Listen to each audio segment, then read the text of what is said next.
Call 1-888-888-5998. That's 1-888-888-5998. With mortgages to go, you'll say,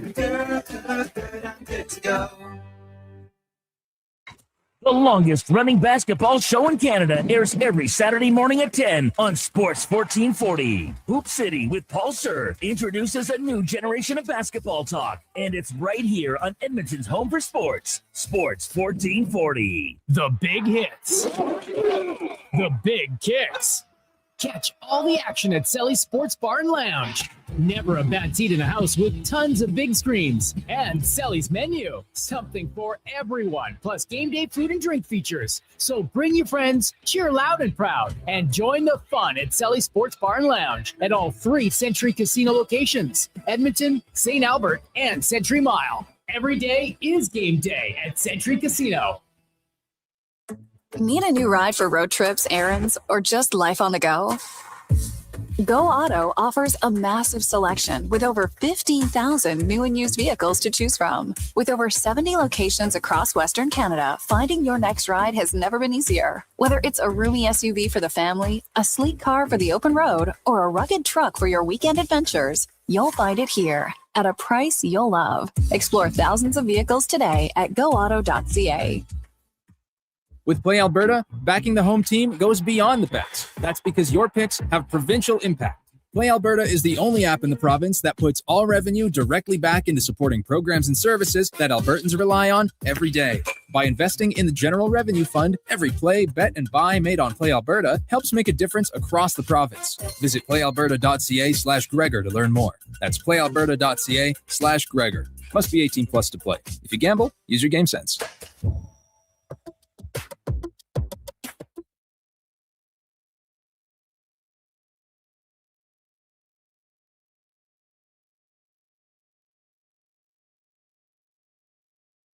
The Lowdown with Lowetide on Sports 1440. Can you fit sports encyclopedia on a business card? Presented by Wolf GMC Buick. We're making it easy. WolfGMCBuick.com.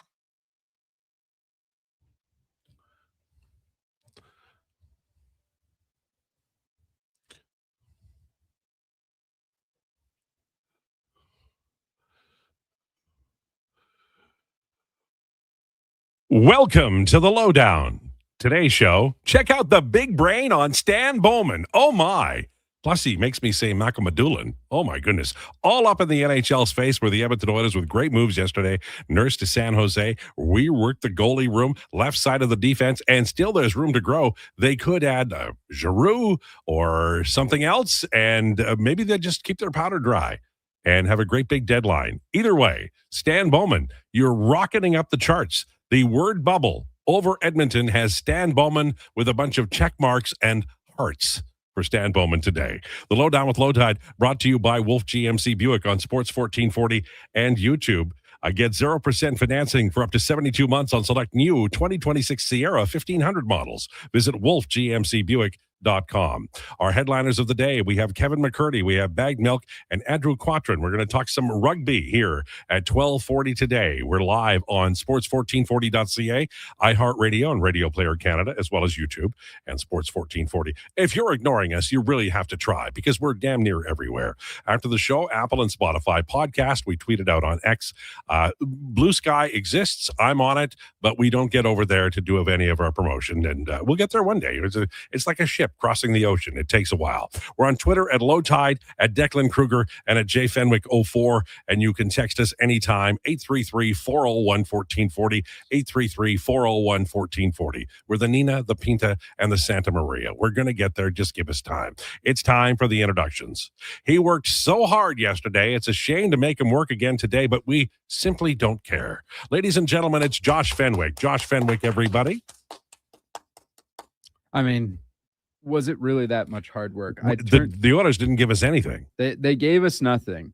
I simply sat there. I put my phone next to me so I would get the buzz every time there was a Twitter notification. You're all about the buzz, aren't you? Yeah.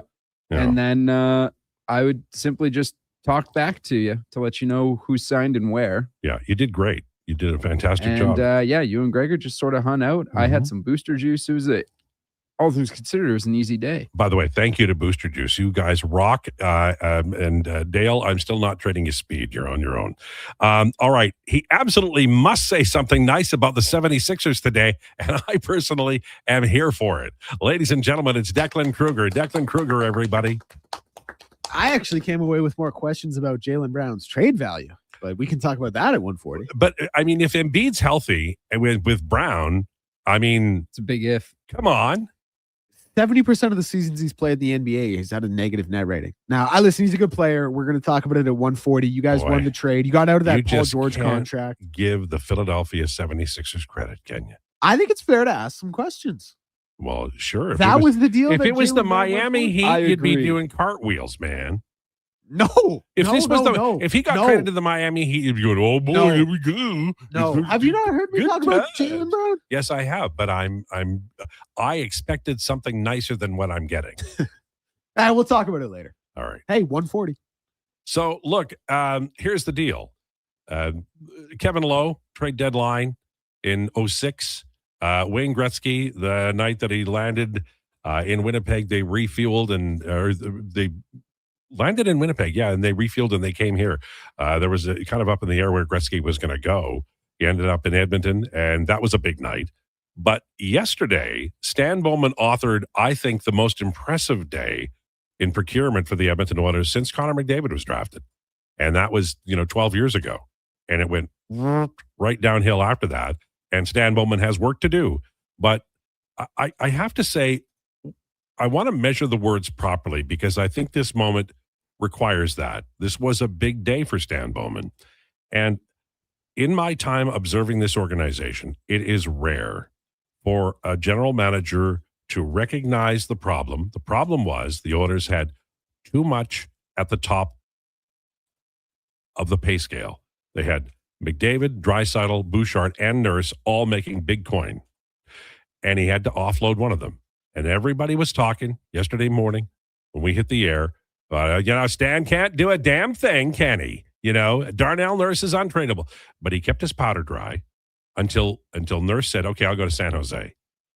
And now they get off of the money, and that's only half the job. You have to make reasonable bets on bona fide plug-and-play options in some important areas. Goal, left defense, and I really like what they did. Small moves up front, but a couple of small moves that I think really could pay off. So, in my opinion, Devin Levi is an underrated piece now. When he was acquired, he was the only piece, but he's a guy you're going to like, and I think he'll grow into the starting role. Frederick Anderson is, he played for Mike Babcock, and he did a great job, but he is absolutely the number one goalie today. We'll see how it goes. And it creates competition for Tristan Jarry, which is a good thing. I'm not going to discount Jarry. I don't think they're going to send him out tomorrow, but they've got a three-pronged goalie option, and I think they'll keep all three until it's absolutely certain who wins the job. Eventually, I think it'll be Levi. On defense, they did a great job. Offloading Darnell Nurse is not an easy thing to do, but they trade him. They get an interesting player back. I think he'll be third pair or seventh defenseman, depending on how it goes. But Ryan Shea was a player who I had mentioned in my Athletic article yesterday as being ideal. Why? Because he can pass the puck, he's good in coverage, and he can scoot back and recover the puck too. These are smart bets, and that's all being a GM is. It's not falling in love with a singular player. It's finding options that can address the needs you have. And he did that all over. And then he got Kasperi Kapanen because that's insurance against who? Ike Howard.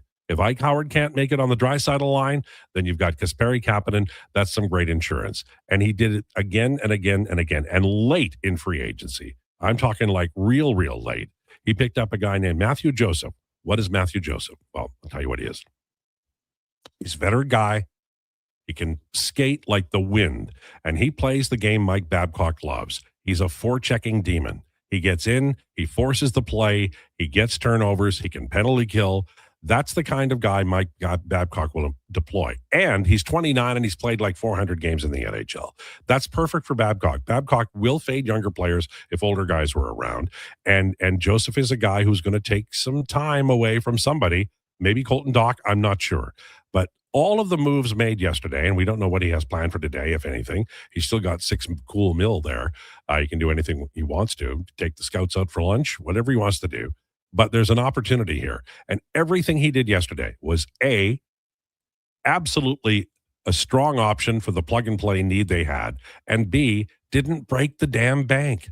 And I ask you, dear listener, I ask you sincerely, when was the last time anybody in the Edmonton Oilers general manager's chair was as strong on an important day like July 1 as Stan Bowman? I apologize to Stan.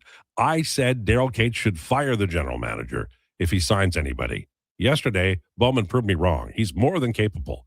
He did a brilliant job, and I have nothing to do but say he gets an A, and he earned it, and it's probably an A+, and I'm being a dink.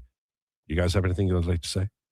Yes, I agree. I don't think you can go A+. I don't think anyone should get an A+ on free agency day because, like, you can't win the cup on the first day of free agency. You can give them an A+ later if they hoist the cup this year. But, I mean, on a day when you don't have that option. On a day, I don't care. You can't give an A+ until, I guess, well, now you're being a dink. Yeah, I guess so. Yeah. But I would say that's true for anybody, any right. team, we're all any dinks. sport. Okay. Yes, we're all dinks. Right. We all suck. Okay. Very wise use of money. I like the pickup of Frederick Anderson for only $1 million this year. Great. It'll be 1.8 next year if he plays over 20 games, over 30 games, and over 50% of the games in playoff series that they win. No, it's just it was a really good day. It was up and down the day. line. And like the big one, you did not have to retain any of Darnell Nurse's money, which was huge. That is the biggest move of the day. And he waited. He didn't make that dumbass deal with Pittsburgh. He waited. Yeah, and I mean, I can't believe it. I cannot believe there was no retention on that at all. Declan. Yeah, that was the big point for me. Like, there was a point in time, and if you tuned in through Fantasy Frenzy up to this point, it's going to be a reiterated take, so I apologize. But there was a time where we thought there was no possible way we could shed this contract without retaining salary or without throwing in a sweetener to get rid of Darnell Nurse. It was, this is the worst contract in the NHL. How can we possibly get out from under this? We're going to have to use cap. And he, not only does he get out from it with nothing retained, he does it to a team that had just paid Jacob Trouba $8 million a year for the next 4 years. And you get Shakir Mahmoud-Amadoulan, butchered that. You get him back in return. And he's very young. He's very raw. Doesn't do anything great. Does a lot of things good. Has some young kind of Darnell Nurse vibes to him at the infancy stages of his career. But I just thought it was such a banner day for Stan Bowman. And not just Darnell Nurse. That's the big one. Kapanen comes back. The $6.4 million cap space left to play with. Freddie Anderson on that bonus laden deal. Like, it was a very, very good day for Stan Bowman. We have to make something clear at the beginning of this show and forevermore. I actually think I pronounced that young man name correctly at the beginning of the show. And that is the last time I will be pronouncing his name. Sure. I'm 1 for 1. Victor Faust almost ended my career. So we're going to call him Shakir M on the show. And I think that's cool. May I pitch just Shakir? Because Shakir M almost sounds a little Shakira adjacent. Well, you don't like Shakira? I love Shakira, but people might get confused. He hates Shakira. I knew he did. No, I'm talking about you. I don't hate Shakira. How could I say such a thing? My bad. Like Rihanna better, but so anyway, Alex Ovechkin is coming back. Alex Ovechkin hasn't been in shape since the early aughts, but he's back. How many games is he? Jacques Plante only played home games for the Edmonton Oilers at the WHA in the mid-70s. Maybe he only plays home games. Maybe he just plays 9 games. Because if he plays 10, he gets that other $4.5 million or whatever. The Capitals are all in on Ovi. Oh, yeah. No, I mean, like, what's the one thing that we know about Ovi? The dude is durable as hell. I think he'll play like 76 games this year. He needs to be in better shape. He doesn't skate well at all. Yeah. Well, me criticizing Alex Ovechkin. He will number play 1 goal scorer in NHL history. Yeah. Well, in his last season, he will play as many games as it takes to get 11 goals because I think that's right. That's when he passes up playoffs and regular season combined. How many to 1,000 total? Yeah. No, 1,000 regular season. Yeah, what's he at right now? You said like 923 or something. So that's 3 years at least. I want to get the exact total. Okay, well, I'm not going to get it there. Oh boy, he had 929. It's at 929. Man, that was close. I don't think he can get there. I don't think he can either. Yeah, oh, it's only 61 goals. All right. Well, anyway, 71 goals. 71. I'll always cheer for Ovi as a hockey player, so I like it. What's next? I think Giroux should be the guy that the Oilers go and get, but I don't know that they can. You? Yeah. By the way, the Flames made a terrible trade today. Oh God, so bad. Right? No. I was disappointed. I like Conroy. Yeah, I cheer for him. I'm not disappointed. Honestly, I think that's good. The decor seems totally short up. And I mean, if that's the best you can get for Coleman, that's the best you can get for Coleman. Man. But I mean, Oli Mata, that guy wasn't exactly part of the plan. No, and rightly so. They were getting rid of guys. I just thought they'd get more for Coleman.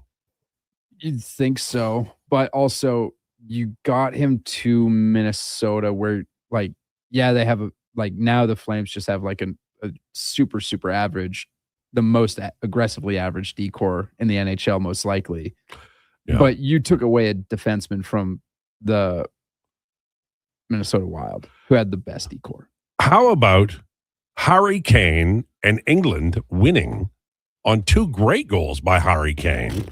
How about what Tottenham did to his career? My God, he was a generational player, and they squandered him for as long as he was but there. That's what they do. That's the same thing with Sonny. Apparently, it is. Yeah. No, that's Sonny. The thing. Gareth Bale too. Same damn thing. First, I don't know how long we want to talk about England here, but first of all, incredible tactical adjustment to have Declan Rice back at right back and to have him, Bukayo Saka, and Eberechi Eze play in the triangle there. Arsenal team. Harry Kane, the second goal he scored. That is a goal from such a tight box that gets skied by 99% of players. And he puts it top bins. And understand, he's Harry Kane. He lives in England. He's eating, subpar food. Well, he plays in Germany now, though. So he stepped up his diet a little bit. They send him the English food because that's what they like, Put it inside a sheep's innards and cook it up, and that's England. His goal scoring touch is it's elite. Like we talk about elite players, obviously we talk about the Messis, Ronaldos, we talk about elite goal scorers, we talk about like as a Zlatan or something. Harry Kane is an elite goal scorer. Like he has a elite goal scoring touch. Yeah, for sure. All right. So busy day today. Lots to talk about. We are going to talk about the NBA and the 76ers. Is that what's coming up on Declinations today? Yeah, Wednesday. No, it's Thursday. Sorry. But we missed Wednesday. And there was a huge NBA trade. And there's just so much NBA news. So we are going to talk about Jaylen Brown to the 76ers. Okay. And me and Josh, I think, have the same take on it. Yeah. And also we didn't really get to talk about the Kawhi thing either. So yeah, no, it'll be a good one. And it'll be timely because we're through the free agency and the draft and it's time. Andrew Quattrin is going to join us at 12:40 to talk about a big event coming up in rugby for Canada this weekend in Edmonton.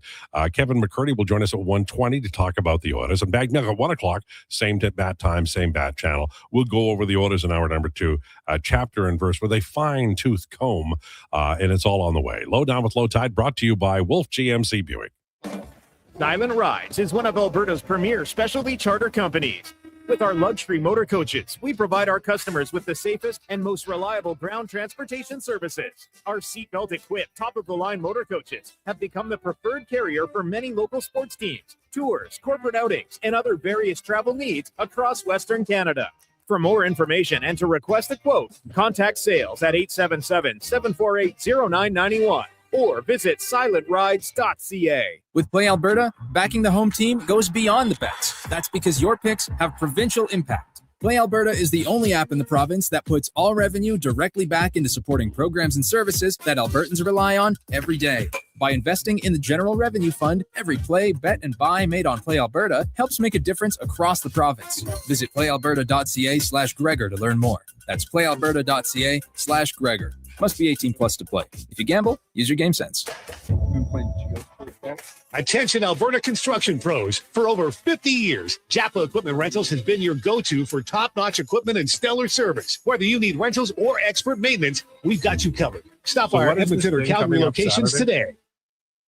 You guys know. Boxing Week is back at the Brick. Don't wait you until sent me winter. the email Get and I lower have it, pricing now. Save 55% off sofas when you buy the matching piece. All right. Save up to 25% off bedroom and dining. Save up to 40% off select mattresses. Plus, get free local delivery when you use your Flexity card. And buy more, I save got it. I more. just wanted to Up to $500 off select major appliances. Don't miss the return of Boxing Week, only at the Brick. Exclusions apply. See in store for detail. With Mortgages to Go, you'll be good to go. MortgagesToGo.ca says yes when the banks say no. That's why Alberta has trusted Mortgages to Go for over 23 years. If you need cash and have equity in your home, you're approved instantly. Guaranteed. Call 1-888-888-5998. That's 1-888-888-5998. With Mortgages to Go, you'll say, good to go. 6 hour drive. That's tough. The longest running basketball show in Canada airs every Saturday morning at 10 on Sports 1440. Hoop City with Paul Sir introduces a new generation of basketball talk, and it's right here on Edmonton's home for sports. Sports 1440. Wendy's 99-cent Frosty is back, and Frosty farmers couldn't be happier. Made with Canadian dairy, they grow up cool, creamy, and mighty thick. It's farm to Frosty. Get a small 99-cent Frosty until August 2nd at participating Wendy's. Taxes extra. Well, actually, I guess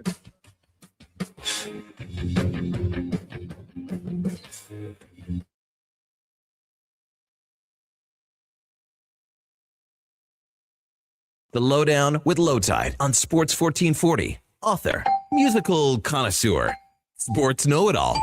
Yes, a man for all seasons. Presented by Wolf GMC Buick. We're making it easy. WolfGMCBuick.com.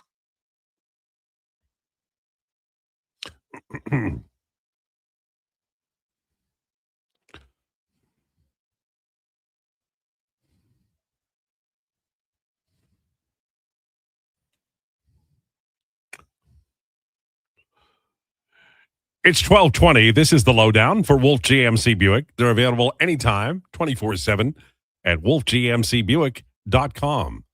It's a beautiful day. The river in St. Albert is really high. Really high. I drive the Ray Gibbon every day, and it's close to flooding some important areas like the road. So maybe we could step off the moisture, the rainfall over the next little while, although we always need the rain. Now we need to like 12 straight days of sunshine, something like that. That would be nice. And no smoke, please and thanks. It is now time for Rumors, brought to you by Harley-Davidson of Edmonton. It's riding season, and Harley-Davidson of Edmonton has your next bike waiting. Huge selection of new and pre-owned, plus test rides available. Locally owned and operated since 1980 on the Yellowhead Trail or at hdedmonton.com.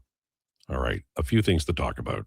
I know that you, since last evening, have been twiddling about with the lines and the pairings.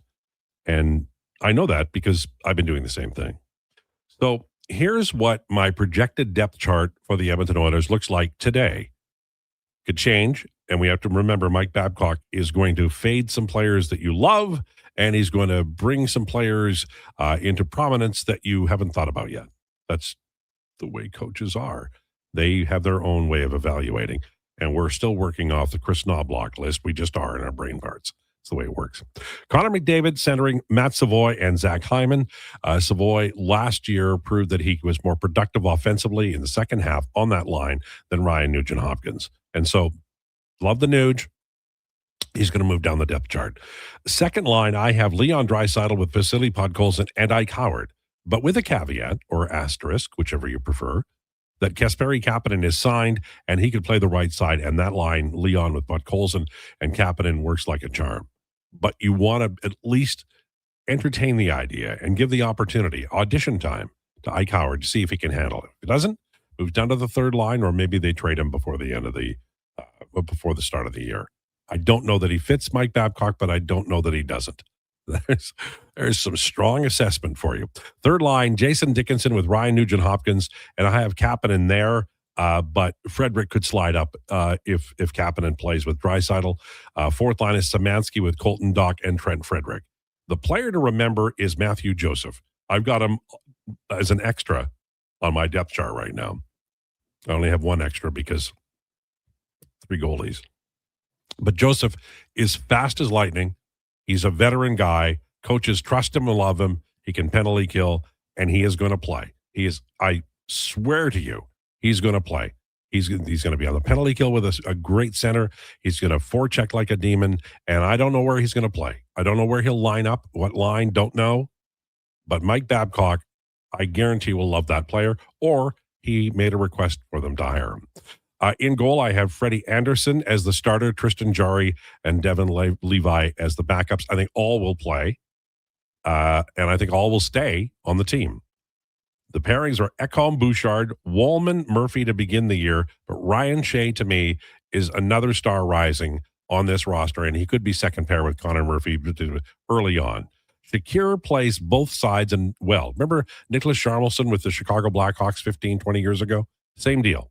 So he could play on the right side, and you'd like him because he does it all the time. Ty Emberson is also here. We wonder about him. We wonder about Spencer Stastny. There are going to be some moves because the Oilers right now, as things stand, somebody is going to have to clear waivers. I haven't even mentioned Matthias Janmark. I barely mentioned Colton Dock. There are it appears to me, efforts being made to improve the bottom 6, and you might end up with a stone-cold checking line. You have Dickinson there. He's not an offensive type of guy, but we'll see how it rolls. They have options, and as we mentioned at the top of the show, Stan Bowman has given Mike Babcock legion of opportunities here with this roster. It will be so interesting to see. I can't wait for training camp. I prefer the fall. It's my favorite time of year. I'm already there and ready to roll. All right, coming up at 12:40, we're going to preview this a little bit. Andrew Crotton is plays for the New England Free Jacks in the Major League Rugby League, and also for the Valence Romans. Represents Canada playing in the Canadian rugby team as well, and he will be at Clark Stadium on Saturday versus Spain. That's July 4th. The Americans pay for the long weekend. We never get it on our national holiday. They always do. But July 4th, Saturday, Canada's men's rugby team will play Spain, and Quatrin will be one of the stars of the team at Clark Stadium. It's the opening match of the inaugural World Rugby Nations Cup, and it is also a rematch. Spain defeated Canada in 2025. So it's an opportunity for you to go down to Clark Stadium and yell and scream as Canada gets their revenge against Spain. There's valuable World Cup ranking points available. Tickets are available right now at Ticketmaster. Have you ever seen a live rugby game? It's fantastic. Say what? Go ahead. Thank you. I have not. I was lucky enough that my sister did not play rugby because I am aware of how incredibly violent it is at times. And so, no, I have never had the pleasure of actually going out to see a rugby game. My friend Greg Brown, Jake Daniels, played rugby. And he told me something I didn't know was true. And then afterwards, I sort of watched rugby. I hung around with some rugby people, and it's true. You basically you mash each other all game, and then you go for beers with the opposition. It's the kindest, friendliest, goodest people play rugby. Sounds fair. I mean, my uncle played football, and then apparently in the off seasons would play rugby. Yeah. Well, some camps I went to, everybody played rugby for some reason. Just in case you didn't get a concussion during the football season, you want to go get one playing rugby. Had to be sure. Yeah. Wow. Had to be sure. We mentioned this earlier. Capitals have signed Alex Ovechkin to a 1-year contract. I mean, he's a walking legend. He's basically, Gordie Howe with the New England Whalers, except he's still on the same team. This is a player who will pass into icon status, already there, really. So this is like possibly a final tour. I wouldn't put it past him to play another year. I think, is Yager still playing over there? No, okay. I believe his last year. Actually, you know what? I think he had a point this year. Okay. All right. I don't know where Claude Giroux is going to go, but to me, he's the most interesting player out there in free agency. There's some, like David Perron is interesting too. There's some guys, but to me, Giroux has still got it. The Flames have acquired Jacob Middleton from the Minnesota Wild. Josh is very excited. Alex Pietrangelo is on LTIR for 26-27. John Carlson, 2-year deal with Tampa Bay Lightning. Good for Carolina. You know, they're always making an effort to make things happen, and they did again. Were you surprised about the clip, like, of the moves that were made? That just seemed like it was nonstop action. And during the day, I thought Chayka was doing a really good job for Toronto. And at the end of the day, I looked at it and I'm like, why was I thinking that? Because he signed a bunch of old guys. Yeah, I mean, hey, you know, maybe that's what they need, but they already got John Tavares. I mean, you just basically have to hope that Gavin McKenna gets the puck to the tape of Austin Matthews, and Austin Matthews scores goals. That's really what the hope here is. Bobrovsky better be good, because they traded Hildeby, which I don't understand at all. I liked Hildeby. I know he's got a funny name, but that's no reason to trade a guy. You know? I get it. You just saying that, I like Hildeby, made me think of Moneyball. Eckerton, I like Eckerton. You don't even know who Eckerton is. How are we going to make it up? Huh? No, he gets on base. But in the listen. Aggregate. Yeah, in the aggregate. Yeah. Anyways, by the way, yes, Jaromir Jagr this year for the Kladno Knights. 6 games played, 1 assist, 10 PIMs, -7. How old is Jagr? Jagr is 54 years old. Man, it's a beautiful Flames thing. Legend. How can you know? I mean, if you could just get on the ice and skate and touch the puck against 25-year-olds, you know. Well, so here's the crazy thing: in 16-17, his second last year in the NHL, when he was on the Florida Panthers, he played all 82 games. He had 46 points. No, it's nuts. I mean, part of it is I think he had to pay off some gambling debts, but so what? A lot of that going around in sports. It's not like he played in the NBA. All right. So it's time to talk about the NBA, boys. Now, I know you're both going to crush my 76ers because you hate them. You're jealous of all their success, all the championships during the Ben Simmons era. That's it. Just guys, why don't you just admit you're jealous of the Ben Simmons era? Huh? That was a 2017 draft, right? The Simmons draft? 16. Yeah, okay. So the top 3, Brandon Ingram, or Ben Simmons, Brandon Ingram, Jaylen Brown. No. 2 of those guys just got traded this year, and one's a pro fisherman who's eyeing an NBA return. Apparently a good pro fisherman. But, That's you know, apparently one of the that's best. good money. If you're good at it, like he is, I guess, allegedly. You know what's wrong with the world is pro lot of fishermen things. probably make more than school teachers. You're probably right on the top end. Yeah, if you're at the top end of anything, you make more than most people. But what's the most overrated profession? Oh my gosh, are we really having this conversation right now? Why is it Probably nurses? radio No, broadcaster. I'm just kidding. Yes, definitely radio You're broadcaster. right. Definitely radio broadcaster. It's that or podcaster.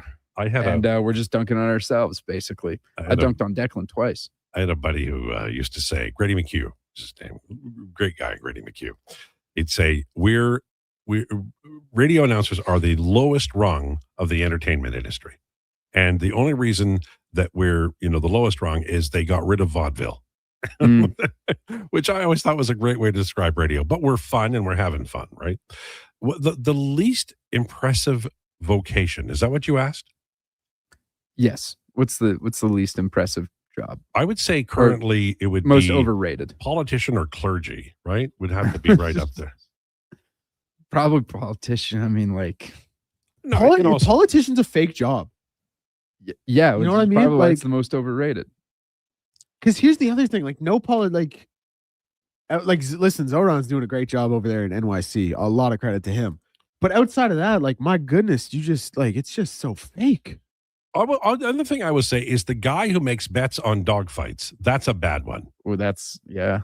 Or the guy who takes the dog to the dog fight for the dog to be a dog in the dog fight. What about like professional poker player, but you're not on the WPT? Who's that guy I hate? Phil Hellmuth. Yeah, that's the worst. He sucked. God. But like pretty successful though. He's very successful. Done it at all levels through the horse. What is it? 10 bracelets? No, it's more than that. He's close 22? to 20. Yeah. Something like that. Very good, but also get with the times, Phil. Yeah. Anyways, NBA chatter. Go ahead. Yeah. So yesterday we went on a little tangent there, but it's our first time in days. Yeah, I know. Yeah, so yesterday the 76ers and Boston Celtics engaged in a trade where Jaylen Brown was sent to the Philadelphia 76ers, Tide's Philadelphia 76ers. And in return, the Boston Celtics got the husk of Paul George, 2 first-round picks and 2 seconds. But they didn't even get the corpse. They got the skeleton. The husk. Doesn't matter. Yeah. I don't. You know, he's a $56.6 million player option for the season after next. Yeah, guess what? He's going to take it. I bet he does. Like, state taxes are pretty high in Massachusetts, though. Spell Massachusetts. MASSACHEUTTES. No, you're wrong. You're wrong. There's a C in there, isn't there? Yeah, but there's no You're all E over after the the place. H. My bad. You 2 vowels. My apologies. That's okay. Don't worry. Go ahead. Anyways, I don't really like. I tweeted yesterday. I gave it C's all around because honestly, like Paul George, an 18-point per game guy. In reality, like super expensive. He's just a bad contract. There's no changing that. He can definitely help a guy like Keita on the Celtics or their young guys just like improve their mid-range shooting or defensive IQ or something. But like at the end of the day, it's nothing. And that first rounder that you get from the Sixers isn't going to be much because it's for 2028. Like in theory, the 76ers are still going to be good next year. On the flip side, I don't want to make it sound like I'm dogging on Jaylen Brown, but Declan said it. He's a net negative player. Like basically every year of his career. The Celtics this year, in a year where he had a bid as an MVP player, were better when this guy was off the floor on both sides of the ball. So he's an MVP candidate, but you hate him. Because of analytics. Well, he's not really. No, because of analytics. He's not really a perennial MVP candidate either. Like things fell into his lap this year because Jason Tatum wasn't there. Oh, I see. So it's just a lucky thing. Yes, basically. Yes. And then there's the other aspect to it, which is like an off the court thing. Well, he's a streamer, first of all. Wild. He's incredibly smart. I don't know why. Is that illegal? No. But definitely wouldn't love my $300 million player being definitely brings a lot of spare time. There's someone that reported that like, oh, people think that he's a jerk because when he walks into a room, he thinks he's the smartest guy there. Guess what? He is. He literally is the smartest guy there. Smartest he guy works there. for NASA. He does guest lectures at MIT. Turned down a NASA internship. My apologies. I love this man so far. He's incredibly intelligent. However, this year he is also quoted as saying, in a year where Jason Tatum did not play because of his Achilles injury, that it is the most fun he's ever had playing basketball. Now all of a sudden you're throwing him onto a team where on a night he fluctuates between the second and third option because I'm sorry, they should not be taking the ball out of Tyrese Maxey's hands. And if Joel Embiid is in the game, guess what? Jaylen Brown, you're the third option guy. And he's guess who's going to hear about it? His Twitch followers. And this is the other thing. He doesn't thrive off the ball nearly as well as people like to pretend he does. And he still can't dribble with his left. He's not ball dominant, but he's a little more ball dominant than people think he is. Like people think him and Tatum just play off each other with seamless like fluidity. And he can play, but like and especially after the season he just had, he's going to want the ball in his hands. And you can't really do that on a team with Maxey and Embiid. Well, I just want to ask you a question. Maybe a fourth, depending on VJ Edgecombe. Not long ago, we were talking about the Heat acquiring a player, and it was sunshine and lollipops and rainbows. That is different around here. Yeah. Oh my God! Look at the Heat. They're back, baby. It's all get the First whole of all, gang together. The Heat traded for a top 20 player in NBA history. Championships. Ooh, doggy. And now you guys can't even pay the rent with what you're saying about my guy. Yeah, he's a net negative player in 7. The Celtics last year were 10 points better per 100 possessions. With Maybe him off he the was court. nervous in Boston. He'll be fine in Philadelphia. Yeah, I'm sure. This is not ending. We're talking about this all year coming up. And how did the 76ers do this spring? They did beat the Boston Celtics. They did. After coming back down from 3-1, which doesn't make sense to me either. Why would the Celtics trade with the team that just knocked them out? But what you're saying is that what was the market like for him? But what you're saying to me is they beat the Celtics, but now they've gotten worse. No, they got better. Oh, I didn't hear that earlier. All I heard was about the now. I can't play. I think it's possible the Celtics got better by subtraction as well. I agree with that too. I think it's a weird trade in that sense. Like, because here's the thing. Like, so tell me. So how does Jaylen Brown fit into the offense? Tell me the offense. What does it look like? All I'm that's what I'm saying to you is like, what you are saying to me is that the 76ers made a trade that everybody on my timeline says the Celtics went Dumbo and didn't make a good move. I don't think. And the I Celtics come to went my own Dumbo. radio show, and you guys can't say one nice thing about this young man who's a genius. No, I think the 76ers did get better. I think they got better. They got the best player in the trade. I think they did get better. But there are so many question marks with Jaylen Brown as a player. Well, I will say this, that we're going to talk about rugby next, but this is not over. Both of you are jack-o'-lanterns, and there's going to be trouble. He says as he hits his papers in the table. On the way in hour number 2, Bag Milk will join us at 1 o'clock. At 1:20, it'll be Kevin McCurdy. It'll be wall-to-wall Oilers.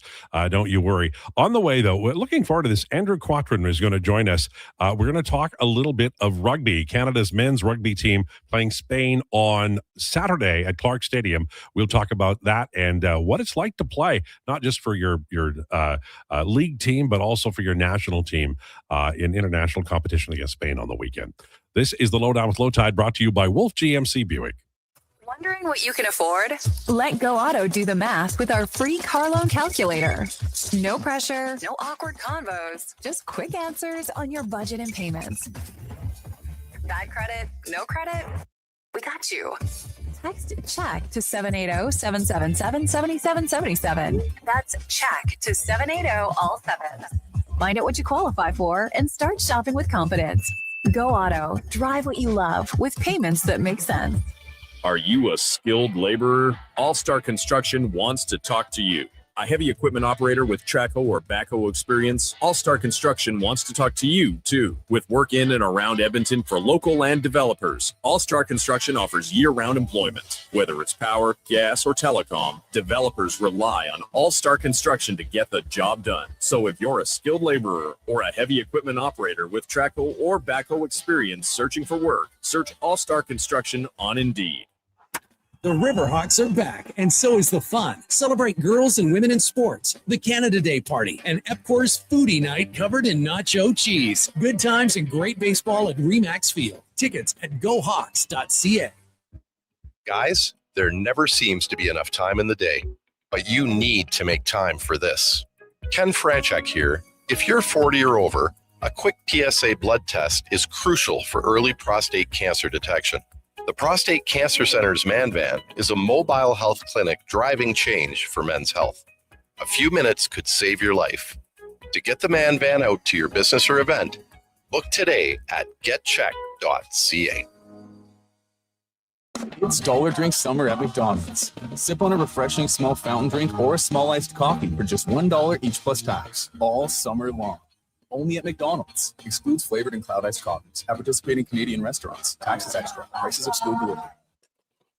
Looking for premium casino entertainment? Betway Casino brings you live casino tables, fast payouts, and the top game providers all in one place. If you're looking to play the Edmonton way, you're in the right place. So when you're ready for that premium casino feel at your fingertips, play the Edmonton way with Betway. Play responsibly. Alberta only, 18+. If gambling is affecting your mental health or well-being, 211 Alberta is here to help. Call or text 211 or visit ab.211.ca. Standard message and data rates may apply. Photographers, start your cameras. Vision Credit Union's annual photo contest is back. We're asking you to show us the people, places, and moments that made you glad you chose this rural life. Maybe it's the view from your farm, a walk down Main Street, neighbors pitching in, a weekend at the rodeo, or a sunset down a back road. Share your photo to show why life in rural Alberta is a choice worth celebrating.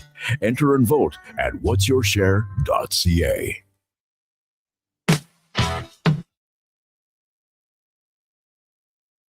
You need the lowdown? It's with Lowetide right now on Sports 1440. Presented by Wolf GMC Buick. We're making it easy. WolfGMCBuick.com.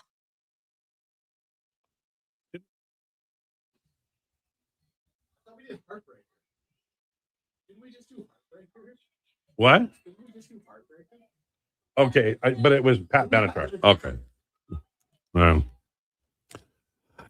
It's the Lowdown on Sports 1440. It's all Pat Benatar all the time.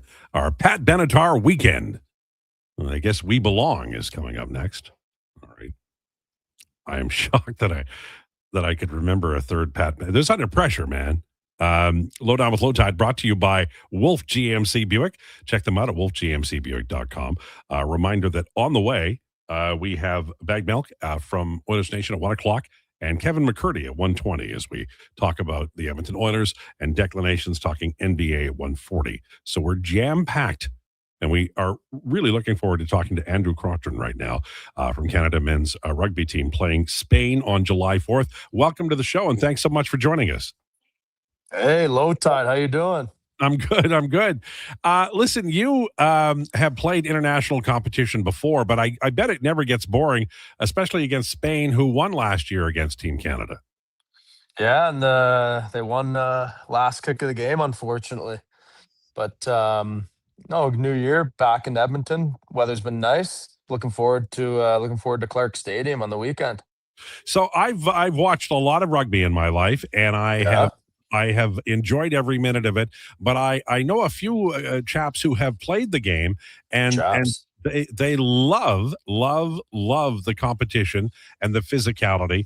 But it's like it's more of a gentlemanly sport than you would get just if you were to watch your first rugby game, right? Like there's a camaraderie even with the opposition after the game is over and you've beaten the daylights out of each other. Yeah, I mean, no, for sure. I mean, usually after each game, you shake hands and whatnot, and you might have an alcoholic beverage or two, if of legal age limit with the opponent.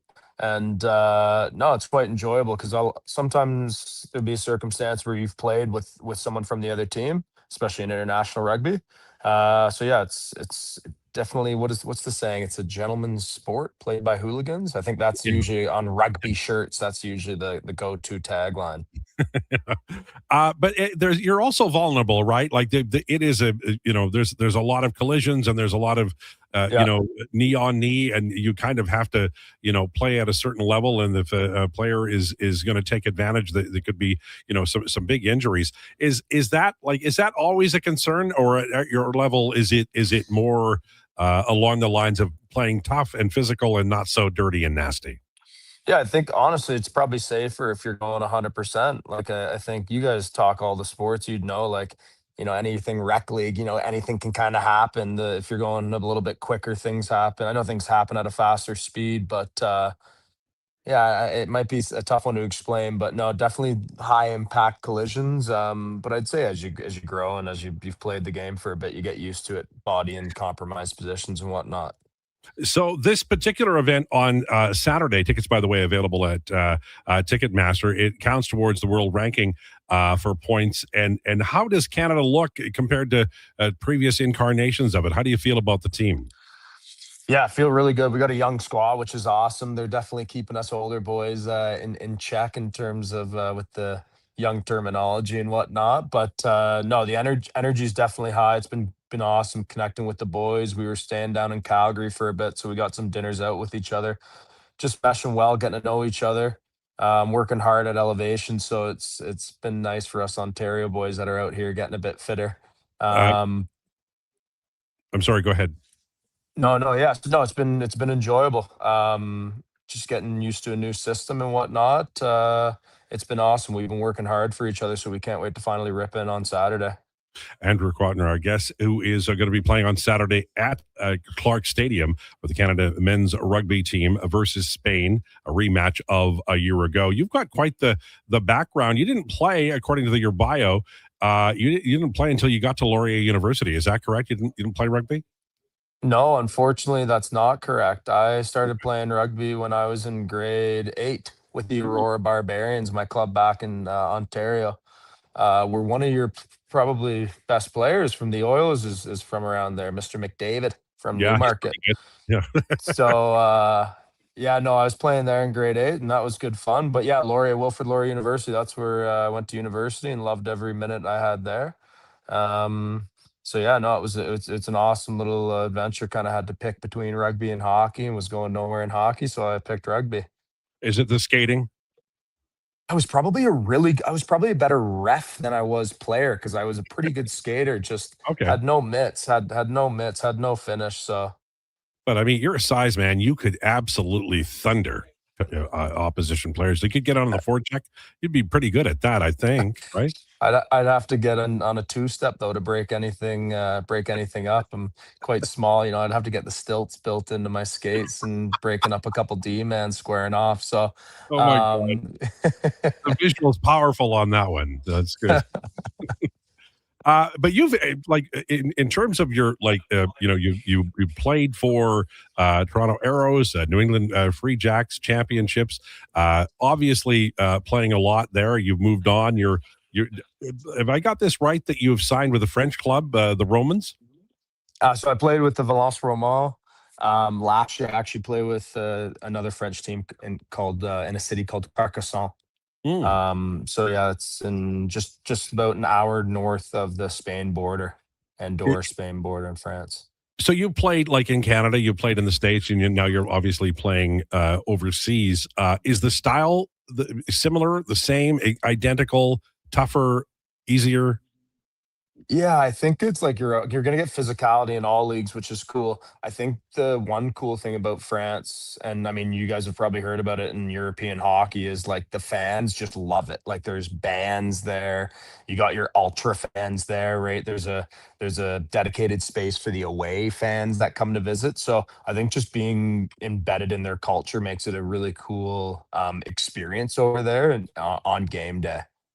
That's cool, and we're hoping for that. The one thing we've discovered in Edmonton, tons of soccer teams have played here. FC Edmonton most recently, and Edmonton is a community that has started to do soccery things, and by that I mean songs and chants and weird things at the 44th minute and stuff like that. Hopefully, we'll see everybody down at Clark Stadium on a Saturday playing as Canada plays Spain. Listen, thanks so much for this, Andrew. I really appreciate it. Best of luck to you, and it was a very nice conversation. Awesome. Hey, thanks, fellas, at the Lowdown for Lowetide with Lowetide. I loved it. You guys got a good voice for radio. So, thanks so much for having me on. Well, thank you, Andrew Quatrin, who will play Saturday, Canada men's rugby team versus Spain at Clark Stadium. Tickets available at Ticketmaster. This is the opening match of the inaugural World Rugby Nations Cup for the year. He's 253, and he said he could skate. I can't believe the NHL draft let him pass through. The other thing is, you said you have a nice voice for radio. Didn't say we have nice faces for radio. Well, boys, we're moving up in the world. I think maybe he doesn't lie. I mean, that was an honest dude if I've ever heard one. Because he, because he was quick to immediately be like, "That's actually wrong. Here's where I played my grade A rugby." So we love that. But you know what? A very personable guy, right? Like, I could talk to him for hours. Rugby is one of the sports, because you feel like it's like a lot of Aussies, a lot of Brits, that they're just so social and they just love to hang out and chat, and like it's a nice brotherhood. Yeah. Do you think a lot of sports have basically come about because people want to do something physical before they go to the beer parlor?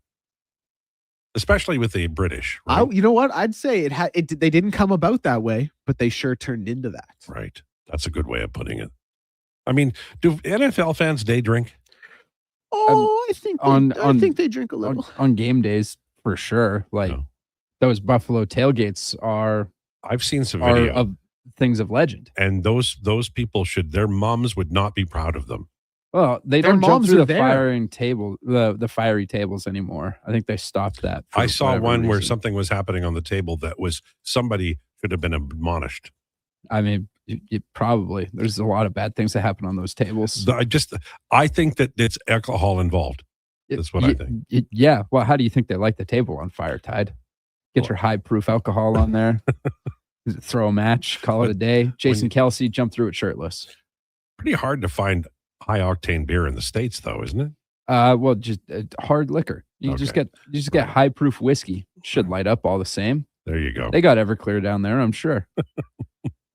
Which I know isn't whiskey. You are very knowledgeable about something that your mom probably doesn't, Well, I was a bartender. I should hope I'm knowledgeable on all this stuff. What a cop out. What's the best drink you've ever made? Like, by that I mean the one that you go, damn, I'm going to do this well because this is a great drink. The Singapore Sling, something like that. It was probably the Fireball Paralyzer. No, I'm just kidding. That was the most disgusting thing I've ever had to make in my life. Like, I don't know. It's all subjective. I'm a big like mule guy. So like the Moscow Mule, I take a lot of pride in making, or one in particular, it's not a mule, but the Dark and Stormy, because you gotta mix it just right so it does in fact look like there's a storm cloud in there. So it's really fun. When I just make it at home, I just put it in a copper mug because everything tastes better in a copper mug. I'm being told the sound's out on the 1440 webpage. All right, we're gonna get in touch with engineering. We're gonna figure it out. Sorry. All right, sounds good. Sounds like a plan. Can you make me a drink now? I don't have anything with me to make. Actually, that's a lie. I have the Pilling brew in my backpack if you want it. I wouldn't. If Greg Pilling shows up at your party with a drink that doesn't have a label on it and that is the seal's broken, I'm just It has saying. a label on it. The seal is broken. It says Fireball on it, but it's milky. Yeah. It's Bailey's and Fireball. It was quite delicious. I love Pill, but Pill is a prankster extraordinaire. Oh yeah, you should have heard the story he told about the 2 shirts he got with his wife's face on them. She walked downstairs. She said, "Take that off." He said, "Okay." So he went upstairs and he put the other shirt with their face on it on and went back down. One day I'll tell you about Greg Pilling and what he did in the sales department to some poor schmoo who never figured out that he was shaving portions of the chair he sat in off every night when he went home. And the guy kept getting smaller and smaller. Okay, from the bottom of the chair. Right. That's right. Crazy. Yeah, that's Pill, man. He worked hard at it too. Like over a period of months. That's how committed to the bit he is. All right. Is it too soon to take a break? No, I think we're good. Okay. It's 12:54 on the way. Very busy hour 2. Bag Milk will join us at 1 o'clock. Kevin McCurdy at 1:20, and we have Declinations at 1:40 today. Lowdown with Lowetide brought to you by Wolf GMC Buick. It's time for an update with Declan Krueger. This is a Sports 1440 update. Brought to you by AlexNation.ca for the best green and gold coverage online, articles, podcasts, and more. Tons of in-depth in-game coverage and analysis. AlexNation.ca. Alex Ovechkin sets to return for his 22nd NHL season with a 1-year deal worth up to $9 million with the Washington Capitals. Flames have traded Coleman and Mott off the Wild for Jacob Middleton and picks. And Maple Leafs rookie Gavin McKenna happy to let Sergei Bobrovsky wear number 22 when he joins the club.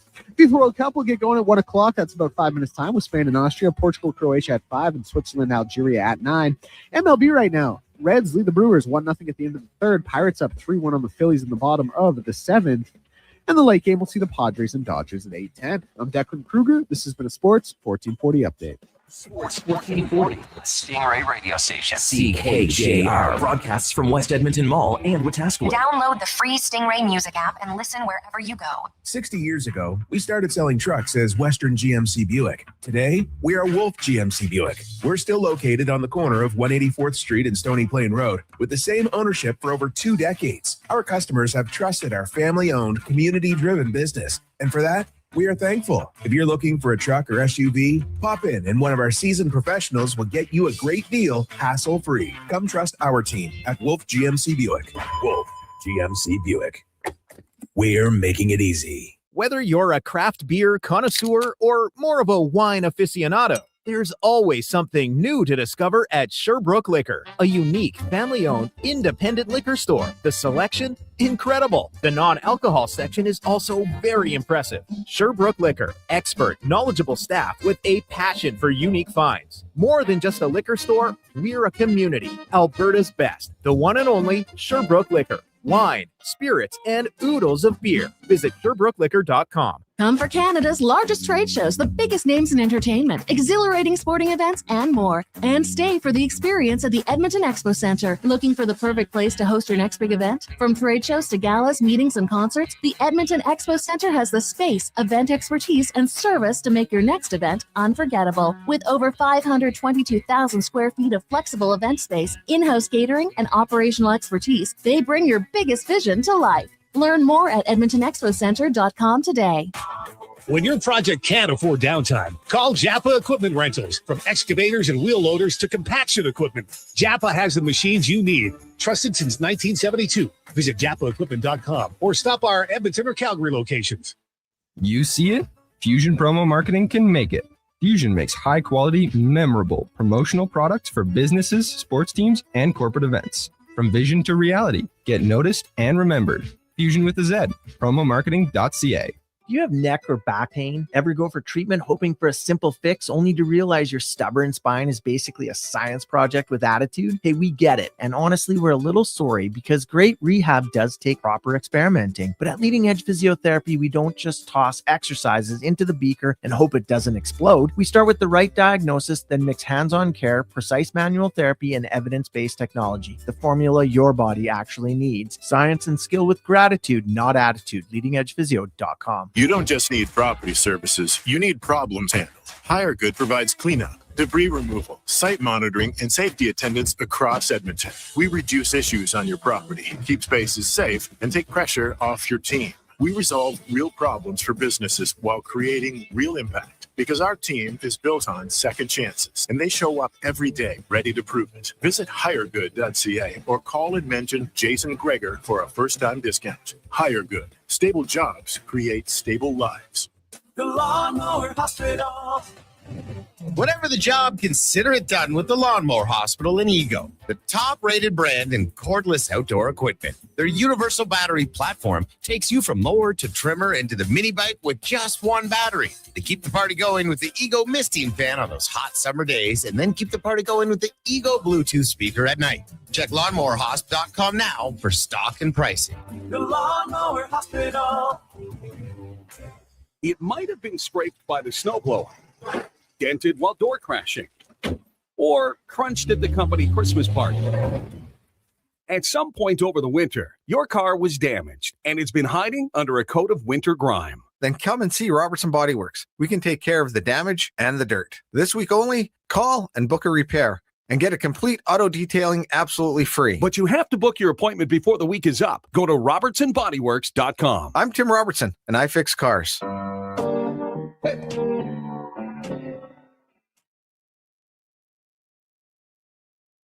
The Lowdown with Lowetide on Sports 1440. Author, musical connoisseur, sports know-it-all. Yes, a man for all seasons. Presented by Wolf GMC Buick. We're making it easy. WolfGMCBuick.com.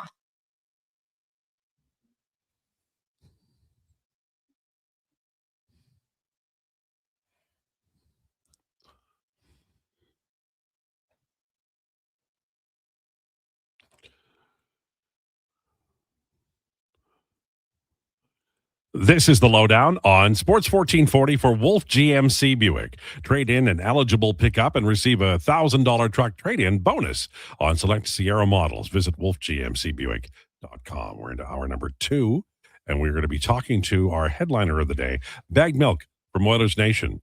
That's brought to you by Faber. Let Faber's licensed insolvency trustees help you tackle your debt.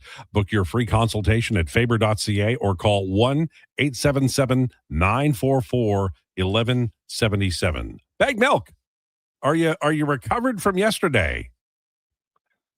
You know what else? Yesterday, we've been doing this a long time, and yesterday was one of the wilder Oilers free agency day ones that I can remember. And it started off slow, and you could see the frustration in the fan base building. You could see people looking for a little bit of action. But then at the same time, you saw some of the contracts that were going out around the league. And my thought was, well, I don't even know if I want Stan Bowman and the Oilers to dabble in some of that. So as the afternoon progressed and then the news started to happen and trades started to happen, and obviously Darnell Nurse got moved out, I just became incredibly impressed by what we were watching, how the team wasn't overspending on things.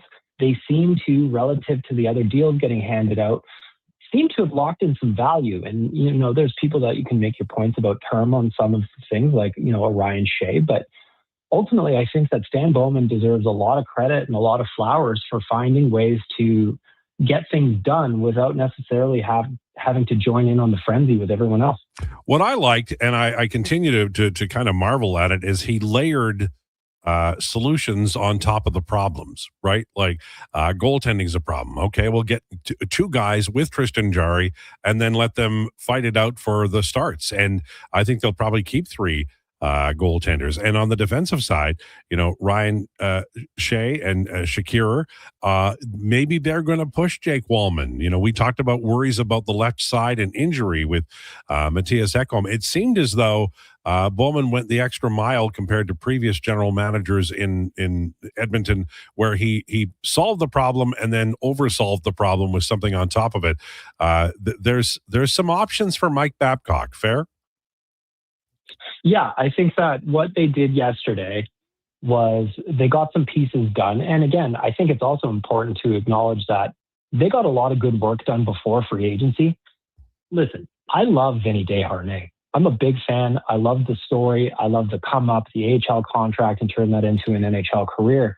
But I look at Connor Murphy for signing for 4.1 versus Vinny at 4.2, and you can't help but be thinking like, wow, if those guys had even gotten to free agency and started testing the market and seeing what other guys are making, like maybe a fantastic day like yesterday doesn't happen.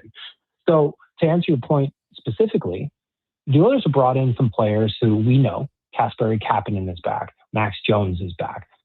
Jason Dickinson is back. There's still some cap space to spend as well, but I think that gives the Oilers some optionality. It gives them some roster spot competition, which I think is hugely important. And like you mentioned on the left side, now you've got a bunch of guys that are going to be fighting for that 3 left spot on D. And I think that's fantastic for where this team is at. I just think that the Oilers did a really, really solid job of asset management yesterday. And obviously it was punctuated by a Darnell Nurse trade that, while I think a lot of us expected something to happen, I don't know how many of us thought it was going to be no retention and, a valuable prospect, a young defenseman coming back the other way. So I just think that it was a really, really solid day for the Oilers. It was indeed. I agree. I think that one of the keys, and we talked about years ago, I remember saying that if they sign Evan Bouchard to $10 million, then they're going to have to offload one of Bouchard or Nurse.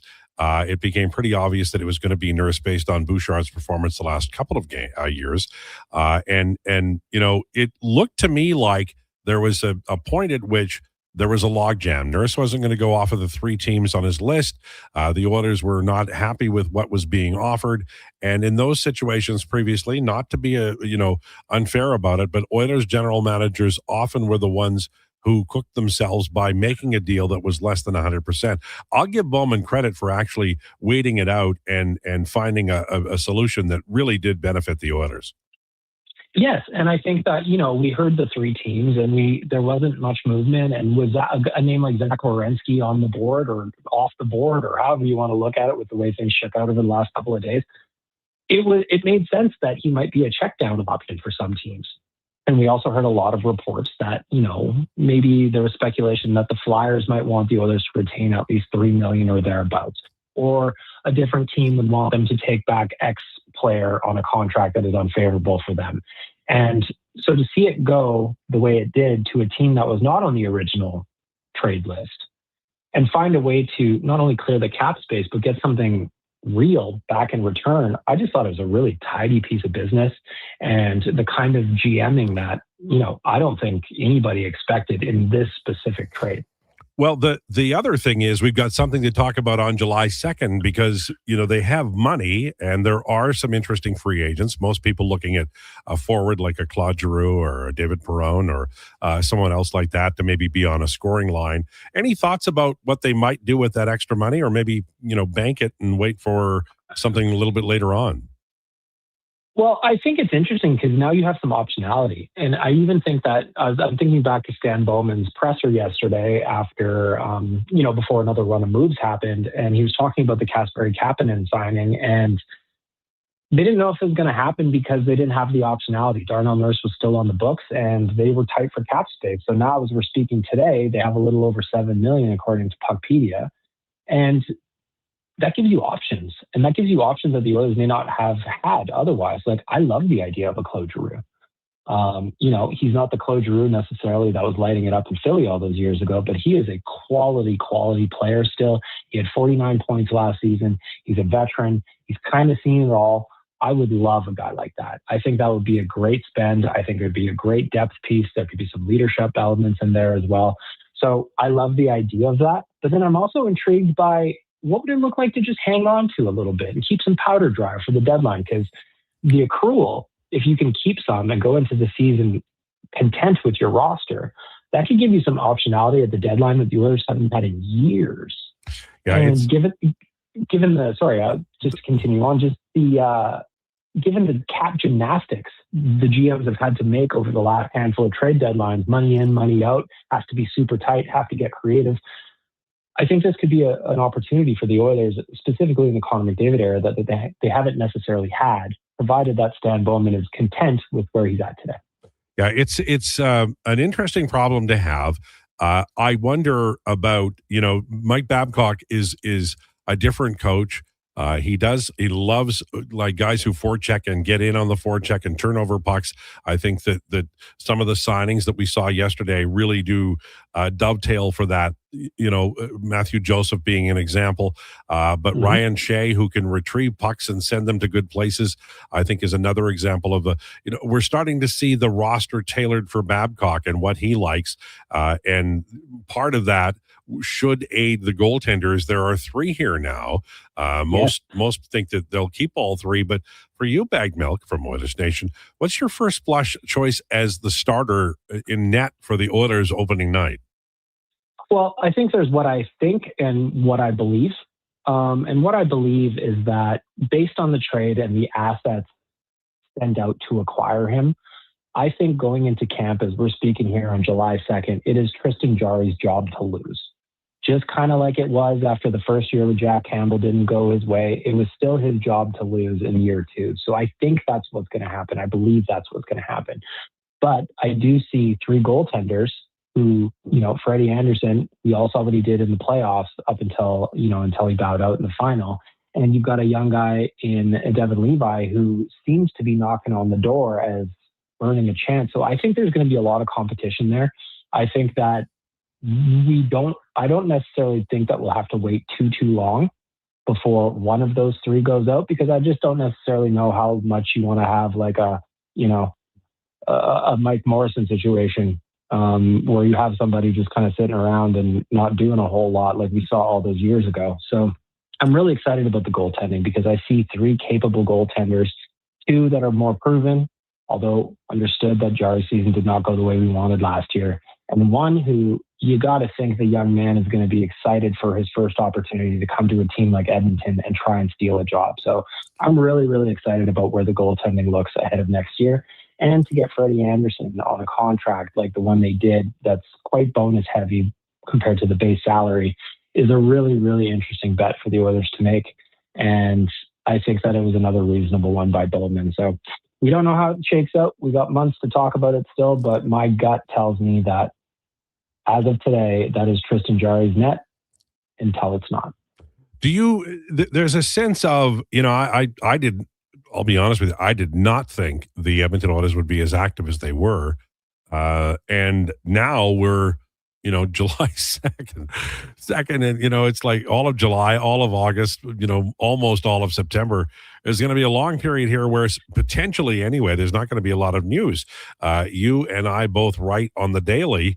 So I guess we better put our thinking caps on or go look in the archives and figure out what we can come up with. There's a few articles to write on, the new players and sometimes how to pronounce the names, but it could be pretty dry for news here over the rest of the summer. Yep. Yeah. I'm not going to lie, Al, just based on the job that you and I have, as much as I appreciate that the Darnell Nurse situation isn't lingering into the summer, in terms of what we do, wouldn't have been the worst thing if he was around for a little bit longer. You know what I mean? Yeah. So yeah, we're going to have to get creative. We're going to have to look ahead. We're going to have to see what's still out there. We're going to have to talk about optionality, and we're going to have to look back at some of the moments from some of our friends who have moved on, including, I think that there's a piece to be written right now, and I think I'm going to do it about our pal Cal moving on to Minnesota, because while that wasn't a big story on the day, I think for a lot of Oilers fans, it is because of what he meant to the team in those 2 playoff runs. So I think there's some stories to be written, not just about what's to come, but maybe about some of our friends who have kind of taken a step in a different direction. All right. Thanks for this. Appreciate it, Bag Milk. You have a great week, and we'll talk to you next week. You too, Al. There you go. Bag Milk. He is, Jari's the starter. He's acquired to be the starter. He's the highest paid goaltender. He's number 1. What do you think about that? Text us at 833-401-1440. I'm of a mind that Babcock will go with the goalie he knows, and that is Anderson. Of course, it's been years, so we'll see. Badnev says, if Jari's the starter, this team will go nowhere. And as a laughing joke, he was hurt last year. I think that it behooves the Oilers to give him a chance. I don't know if he'll be the starter, but, give him a chance. If there's 3 goalies, there's not that many preseason games. Stanley says, split the games, 35 for Jari, 35 for Anderson, 13 for Levi. Is it an 83-game season this year? 84. So your math doesn't work there, Stanley. It would have to be 14 for Levi. I knew it was changing. I can't believe it would be an odd number, although Gary. Jerry will bounce back. He always has from Brad. I think that, and I do like Bowman's stubborn streak, courage of his convictions, whatever you want to say. He's been, behind Jari all the way. And you may say, well, yeah, right, he brought in 2 more goaltenders. But that's not, professional athletes are like, they are absolutely proud, and they are believe in themselves. They have to, beyond, a shadow of a doubt. So I'm sure Jari welcomes the competition and believes he will be the starter, as he should.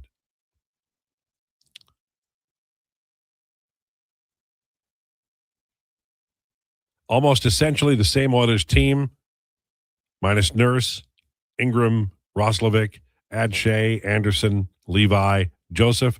Hopefully Shea is better than Nurse. Hoping Anderson, Levi is better than Ingram, Joseph better than Roslovic. I do like that they added some bigger young D-men. Beyond that, it's 50-50 if they're better. A Black Oilers fan. I'd respectfully disagree. I'm a big Darnell Nurse fan.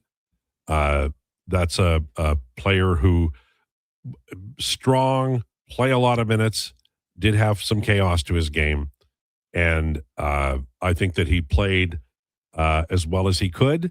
But I think that a guy like Shea and I'll say Shea over Wallman because that's just how I feel. With Murphy, I think it'll be a really good second tandem. And the third tandem won't be playing against the elite, so isn't as important, although it is important that they play minutes. So I like the defense better. I like the goaltending better. And I'm intrigued by Joseph. I think that I can put together 3 lines and maybe even 4 that could score. And that's also pretty good. Where is Patrick Kane going? He looked good in the Oilers of Silks. I mean, I think he's played for 2 original 6 teams. Maybe he'll try the Rangers. Yeah, why not? Get after it. Just going back to perplexed Oilers fans text for 1 second. It's basically the same team as last year, and then you named 8 players. He was referencing something that had been said on the show. Oh. And then his correct, that was because he ended it with a question mark there as well. So I see. You know what I'm saying? Right. So who said that there was the same team? Not me. Not me either. No, it could have been. It must have been Bag Milk. We all missed maybe. BC, it was Andrew Quattrin. Yeah. Must be it. BC Oilers says that's a spot-on Declan impression, Tide. I don't remember doing a Declan impression. It was when you were doing that little condescending thing you do when we talk basketball. There it is. So I started doing this voice. I was girlfriend hates it. It was after the terrible Giannis Jaylen Brown comparison. I don't think it was what did you call it? Condescending? It was more complimentary than imitation is the most sincere form of flattery. And I mean, this is just him doing his voice if you don't have a nasal strip on. That sounds like I can't actually say what that sounds like. All right, then. The mental gymnastics to support a trade that Bill Simmons had issues with. So So I have not been able to listen to this yet because they I've recorded been it at 8 dying to. a.m. I've today. been dying to. Me They neither. record, and apparently his opening line was he missed the trade live because he was getting a colonoscopy, so he didn't have any initial thoughts. Because when he saw the news, he thought he died. No, he's the best to ever do it. And I'm like he's the best. He's the gold standard. There will never be another Bill Simmons. I have seen more tweets about the Bill Simmons podcast that is now out, but like, oh, I can't wait for this Bill Simmons pod than I did about the Jaylen Brown trade in general. So he hated the trade? I have to imagine if he thought he died when he saw the trade, then yes, he hated the trade. I don't know. I'll report back tomorrow. He also loves. He's a funny homer. Like he pretends he's not, but he also leans. Well, into wait a being minute. You're homer. a funny homer too. No, but Bill Simmons does this thing where he just has these incredible metaphors and way of thinking for everything he goes about. And so, and he, what I meant to say was he really liked Jaylen Brown as a player. Like he was really, really in on Jaylen Brown. He'll tell you he's a top 7 player. Even like he's a top 7, top 3 option of all time. He even tweeted out that this Jaylen situation can be fixed with 1 3-hour dinner in the private room at Toscano's, table for 6. The Jays, Jaylen Brown and Jason Tatum, Joe Mazzulla, Stevens, Chisholm, and Wick. I don't know who that is. The right trade isn't there. Stuff happened. Just talk it out without agents, family, and extended circle flunkies poisoning it. And then, of course, Jaylen Brown gets traded. So all of the quote tweets to this one are like movie scenes or TV scenes with horrible things that have happened in restaurants saying how that dinner must have gone. I've seen Red Wedding references. I've seen Godfather. Sunny at the Causeway? Yeah. Like all of these things. It is so funny. Well, most polarizing figure in sports media probably ever. No, we throw out the best to ever do it. He actually is the best to ever do it. Well, I love that, he's getting so much like that he likes the Brown trade because, I have no idea. All I know is the numbers and the reaction. And I had a certain thought about how this would go today, and it didn't. Your team got better. Like, I don't want to shy away from that. The Philadelphia 76ers are better today. You did not give me that in the opening moments of the We needed to bring you rumors back segment. down to earth for a second. No, this you will pay over many, many months. Because if he throws a 3 in the first month of the year, we're talking about it. If he throws a 3? He throws bing, 3. Yeah, well, so he's going to make one of those. Probably in the He's first pretty quarter good of at the it. Well, then we're going to talk about that. We're going to stop the show and talk about, how'd you do? I'll say. I'll be obnoxious because But of what the if way. that's the only point he gets that entire game? Because of the way you reacted today. We didn't come in here and call him a bum. You totally did. Lowetide, I would put it this way. Re-rack the tape. If he was a hockey player, he's the type of player you would like really hate. So empty calories offense. Essentially, that's what you can really boil it down to. If your team is better when you are not on the floor and you average 30, which he did, that's empty calories. And they're not just a little better; they're 10 points better. The net rating was a -10. That's 5 buckets per 100 possessions. Well, maybe he was playing always in the tough minutes, though, and when he was resting, they were playing the easy minutes, and they you can even look at the lineups. Like it is not kind to Jaylen Brown. Yeah, and that's why it's per. What do the 100 analytics say? Like, that's is what he the playing- analytics are No, like. against- Hoopology. Does he? How much does he Great. play against tough competition? Well, that's a little different. There isn't in really basketball, 'cause there isn't a way to break that down because also there's Because you're there's not against enough him. defensive statistics in the NBA either to determine who is an elite defender and who is not an elite defender. You just have to go off of opponent field goal percentage and points per possession when defended by this person. But so much goes into it of did they get it late in the shot clock? Did they this? Right. Did they that? I understand. and he still finds a way to be bad in all the categories. All year. I want you to remember this. He I is want a you to good remember player. this.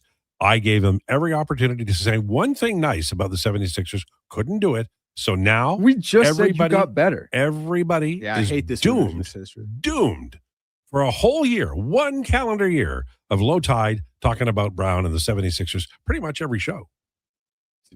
A team that just beat Boston got better. All you adding had to do Hoffman's was second say best player. something nice in the first segment. But no. I think we even said that in the first segment. It doesn't matter. Right Or at the end, second but you were segment, 'cause we didn't- panicking because we the didn't old talk man was about it in getting the mad. first segment. I mean second segment. Oh, the old guy's Anyways. going off. We better say something nice about his team. Sorry, Kevin. We're Oh. cutting into your time. All right. Kevin McCurdy on the way. Lowdown with Lowetide brought to you by Wolf GMC Buick. Attention, Alberta.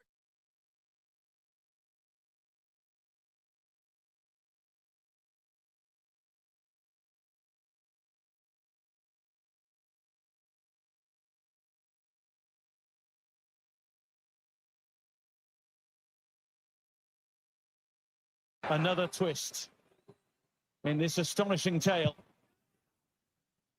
No. Up and over. And it is over. From the brink to the next round. Belgium squeeze through to the last 16.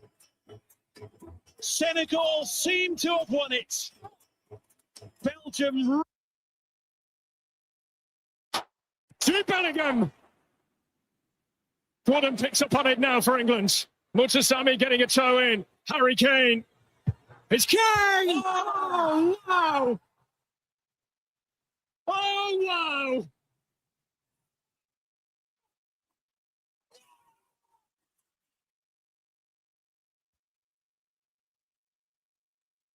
The board, he didn't have a shot. He left his feet. Turnover. Here's Jaylen.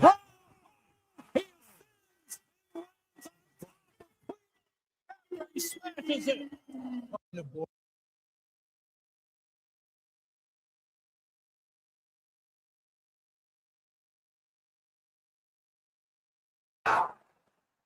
No.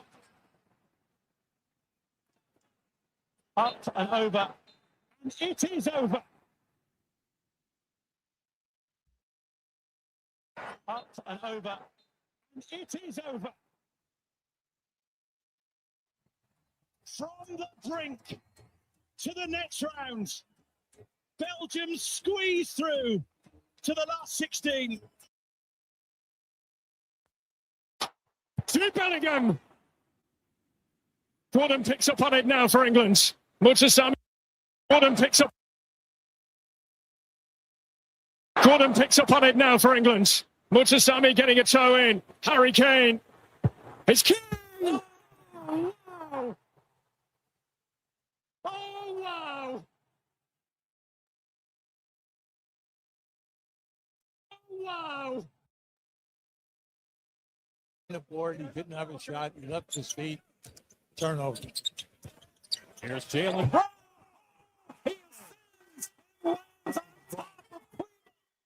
He smashes it.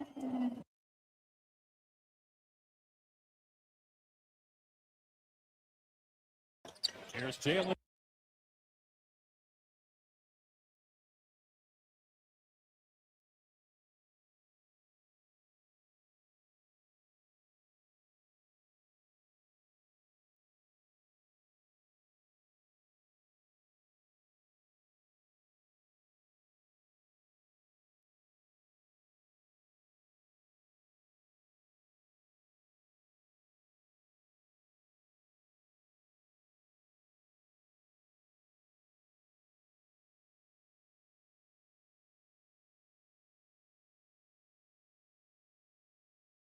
The Lowdown with Lowetide on Sports 1440. Author, musical connoisseur, sports know-it-all. Yes, a man for all seasons. Presented by Wolf GMC Buick. We're making it easy. WolfGMCBuick.com.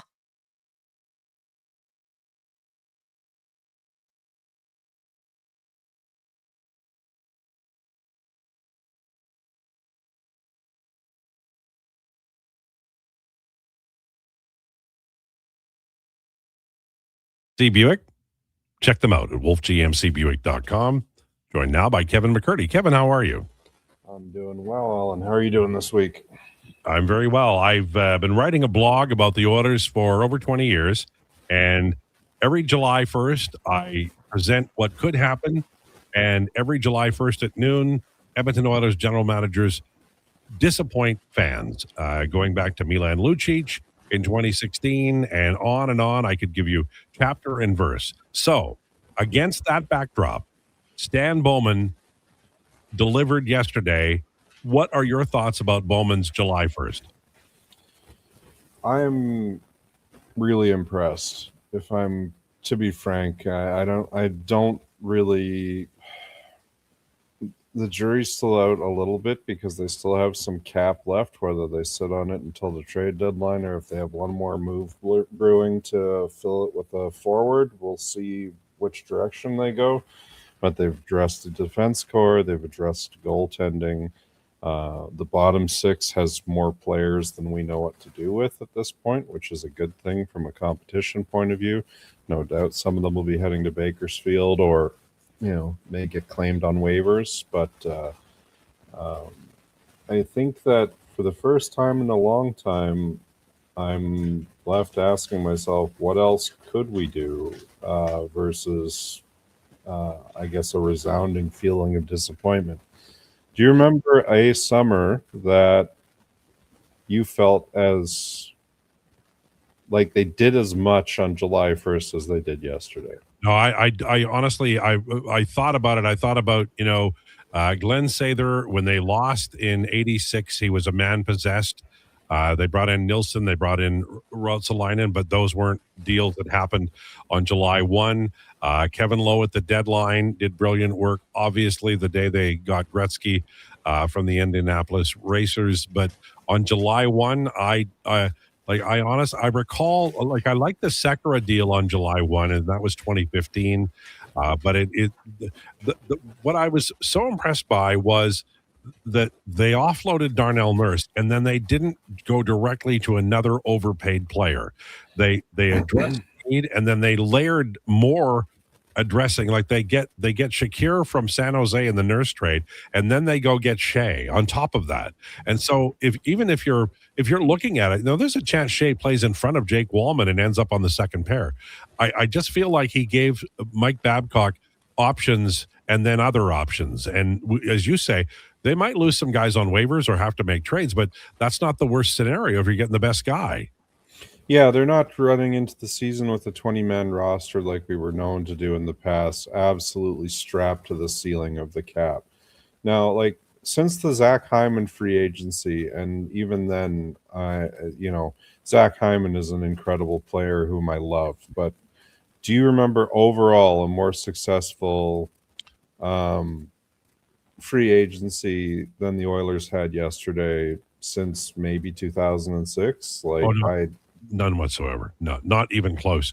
I could go back and probably there was a Sather off season because he was always doing something. He was always making a deal, and then it ended up looking fantastic, a year later. But this particular off season, we know first blush isn't going to be true all the way. Like maybe Frederick Anderson isn't the guy, and maybe he plays 3 games and gets hurt and that's his career. We don't know, but the bet itself is so good. That's a really solid bet. He had a 9-10 save percentage in 16 playoff games, and his team won Stanley. Yeah, absolutely. So here's how I see that. I was thinking about that, and the trifecta is really interesting to me, because here's what, to me, and I'm an outsider, I have no inside view into this, but to me, the calculus is this. They have Tristan Jarry. They have Devin Levi now, who they acquired for a third, and they have Frederick Anderson. So they want Levi to pop off. Now, let's say he doesn't. What's your game plan then? Well, now you're left with Jarry and Anderson, and you can move Levi, you can waive Levi, whatever you want to do, right? That's a plausible option. The other thing is maybe Devin Levi does step into the shoe. It's kind of a make or break season for Levi's career as an NHL goaltender or not. So if he is successful, you've only signed Anderson to a single season, and then next year you're left with Jarry or potentially Jarry's replacement and Levi. They've insulated themselves. And the other thing, I guess, too, that's worth saying is they have both Jarry and Anderson that have injury histories. So there's a really high chance that at some point in the season, one of those two guys is going to get hurt. So they've insulated themselves from basically all the possible permutations that I can think of to ensure that their goaltending remains as solid as possible through the year. And they've spent very little money to do it. Yeah, it feels like an unusual year, and I this isn't Stan Bowman's first July 1st, but it's first July 1st with money, and I can't help but think back to the Ken Holland and Peter Chiarelli eras, and I'll be honest with you, like ordinarily I look for one, maybe two deals that kind of feel like have an analytics bent to them. And I can list off damn near every one. Like even the Find me a deal that isn't. Yeah, Find me a deal that doesn't have an analytics slant to it. Like even like Matthew Joseph. He's a speedster. He's a guy who forechecks like a demon, and he can penalty kill. Well, those are things that the Oilers need, and Babcock appreciates. Like that to me, it's $1 million, but that could be a really sneaky good deal. And on Mike of Blake McCurdy's hockey viz model, I think he was minus 0.03 SG, which puts him at something like a second liner. And he's had, and that, he's a little bit up and down, but you're absolutely right. Like that is a really good, strong ad for the money. And if he turns into something, well, then maybe they've got a player out of it. One interesting tidbit here that I just read just before I came on the show was, and I'll quote, Todd Marchant says the Oilers insisted that Jack Sharp be included in the Nurse deal. And that's interesting me for two factors. One, they went after a specific prospect out of San Jose. And two, Mike Greer and Todd Marchant live to fight another day in another organization. I think that I'm beginning to come around on Bowman with the college kids because Carfagna looks good. Fisher, who they acquired in the offer sheet, looks good too. And now they've got another one in the new player. What do you think about Shakir? I don't know a lot about the player, to be honest with you. I haven't spent a lot of time watching him specifically, but I've heard good things. I've heard he can play both sides. And, we got honestly more defensemen than we know what to do with at this point. Like they qualified Stastny, they have Shakir, they now have Shea, who, I know people are concerned about offering, a 5-year contract to the guy, but he was absolutely nails for Pittsburgh last year. And I've had a couple of Pittsburgh people say that we're really going to like what we see out of this player. He's 29 and that was an otherworldly year for him, but if he's found it, which for all intents and purposes it seems like he has, that is a crazy good ad for this team for a reasonable amount of cap hit. Final question for you. Thoughts on Ike Howard and maybe Stastny and Doc? You could reasonably say some of those guys might not make the team. Yeah, I think that Howard has a pretty high chance of at least getting an initial look on the team this year. I'm kind of on the fence about Stastny. There's some things I like about his game, and I think he gets, in the same way Regula gets a lot of unnecessary, I guess, flack.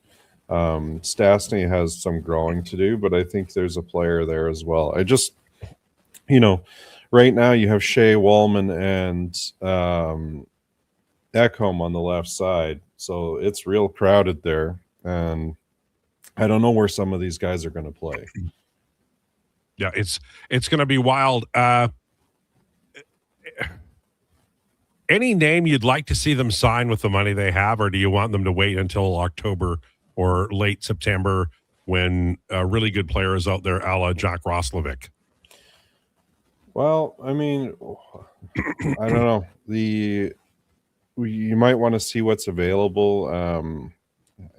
Mantha might be an okay bet, but he's kind of a ghost in the playoffs. Claude Giroux, if he would be willing to come out west, is like Corey Perry light. He is an absolute pain in the ass to play against, and from all accounts, a fantastic leader. Yeah, that would be probably the guy I would go after the hardest if he would be interested in playing out west for a year to go chase a cup. All right. Thanks for this. Appreciate it. No worries. Have a good week, everyone. There you go.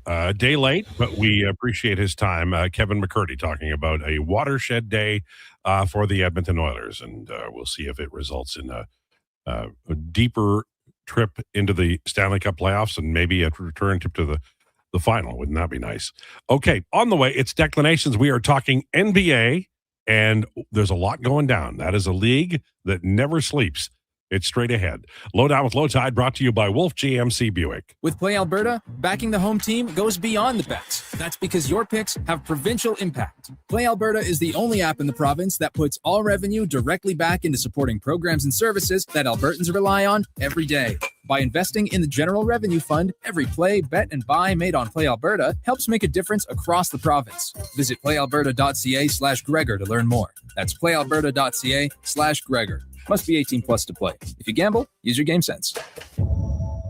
Sports 1440 in West Edmonton Mall and Wetaskiwin. CKJR is a Stingray radio station. Download the free radio player app and listen wherever you go. Got a car you're ready to part with? Find out what it's worth. Fast, easy, and totally free at Go Auto. We're talking top dollar trade-ins, whether it's a little worn or still rocking that new car smell. Just a few clicks, and boom, you've got your value. Text value to 780-777-7777 to start. That's value to 780 all sevens. Why guess what it's worth? Let Go Auto show you the money. Boxing Week is back at the Brick. Don't wait until winter. Get blowout pricing now.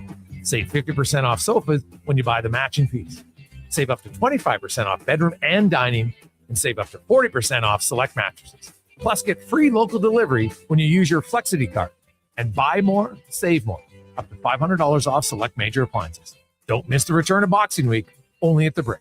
Exclusions apply. See in-store for details.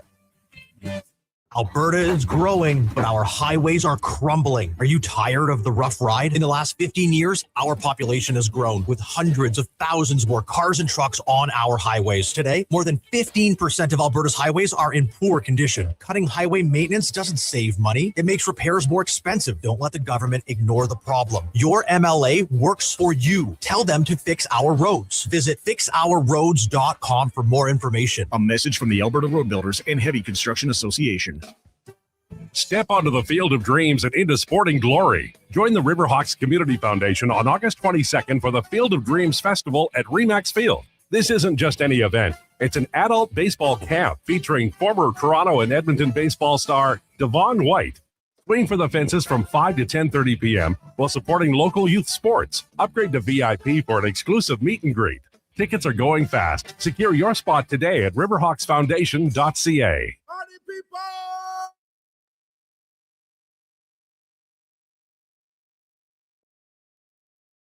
Breaking down the fine art of sports, one rep at a time. The Lowdown with Lowetide. Thanks for checking out Sports 1440. Presented by Wolf GMC Buick. We're making it easy. WolfGMCBuick.com.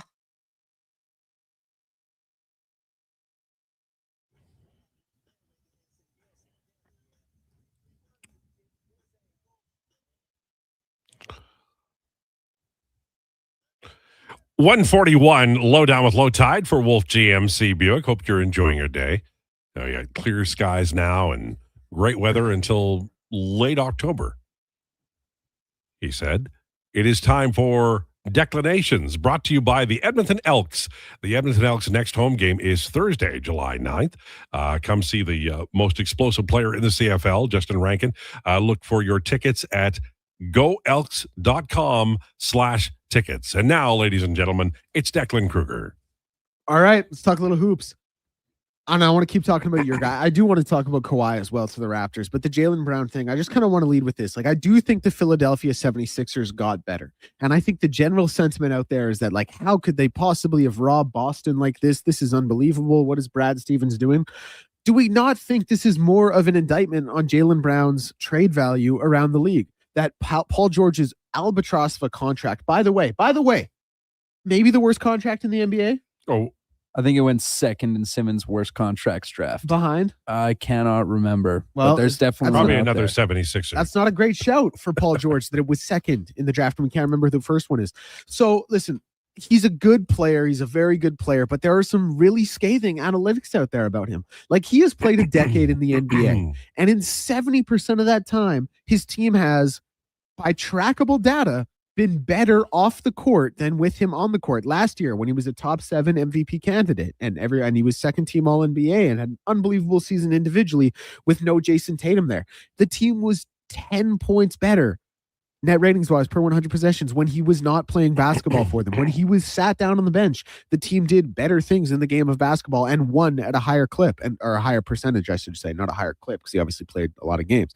So he's a very good player. I think there are some style fits in Philadelphia that are going to be different but similar in Boston. Like, Jason Tatum was a guy who needed the ball in his hands in crunch times. Jaylen Brown obviously filled that role. I don't know how you take the ball out of Tyrese Maxey's hands after what he did last season. When Joel Embiid is healthy, he is going to be a guy who gets more offensive touches, and more importantly, is going to have more offensive systems drawn up for him than Jaylen Brown. And VJ Edgecombe is a guy who has, in one short season, incredibly come into his own, and he had to come into his own competing for shots and touches with Tyrese Maxey when Joel Embiid was healthy with Joel Embiid, with Paul George, who was still getting a lot of looks just because of who he was. So the 76ers got better. They got the best player in the deal, but there are some legitimate things to worry about with Jaylen Brown. Well, I can guarantee that the 76ers won't be 10 points better with him off the court next year. Are you sure about that? I will take that bet happily. Really? Yes. Yeah. Because here's the other thing. Boston had like a great system. Like, they had a lot of players that played very well within that system and had a lot of value within that system, not dissimilar to OKC or San Antonio in a lot of respects. But the thing is, Philadelphia has guys. Like, their system is predicated on high pick and rolls with Tyrese Maxey, low post touches for Joel Embiid. When those guys are on the court and Jaylen Brown's not there, they are going to have success. When Jaylen Brown is on the court, now I'll give you this.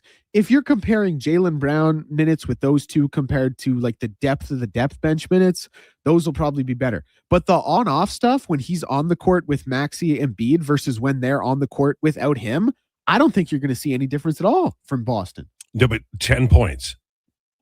It was 10 points this year, and his second best player was like Derek White, who put up 16 points on. But are we 44% prepared shooting. to say that the 76ers next season will be 10 points better when he's off the court than when he's on? It's such Might be worse. It's such a crazy number, but it was a crazy number this year, and that's why it's such a crazy indictment on Well, him. can we track that in all, sir? I won't bug you all year, but let's track that. No, we can because we can check in on it every 25 games or something. I know empty calories offense. I understand that, and you see it. I mean, often on the power play. But that said, this seems almost impossible. Well, and I want to give him credit too, because nothing about the way he plays makes us feel like he's an empty calorie player. Like, when you watch Jordan Poole or Trae Young or Ja Morant now, you're like, yep, that's an empty calorie player. It doesn't feel that way with Jaylen Brown, which is why these numbers were so crazy. Is the style in Boston poor for what his skill set is?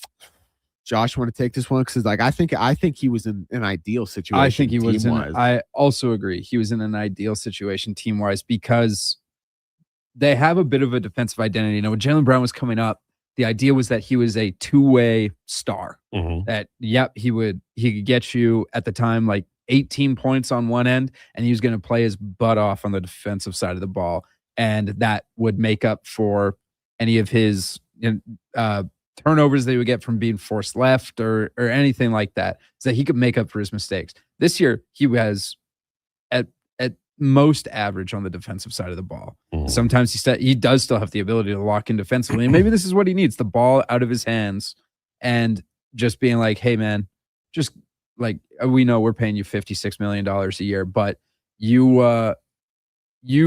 get your 18 points per game and just play your butt off on the defensive side of the ball with VJ Edgecombe, and we can put guys in blenders. Everything will be okay. Is Philadelphia a place for him to recover and be a positive player? Under a guy like Nick Nurse, whom I still believe in. I know he won his championship 7 years ago, but I still think Nick Nurse is a very good head coach and will be able to find a system that makes Philly that much better with Jaylen Brown in it. But also, I'm not going to sit here and say I'd be shocked if the outcome in Philly was the exact same as it was in Boston this year. Okay. All right. You can move on to the next thing if you like. No, well, it's just like the other thing is like I know he does not view Boston's loss as his fault. He does not he had his best season individually in terms of numbers. And so I just wonder how a guy who goes from averaging like career highs in points, rebounds, assists when he has the ball, doesn't feel like he's the problem, is going to go to a new situation and have to adjust to find success. Like there are some parallels between him and AJ Brown.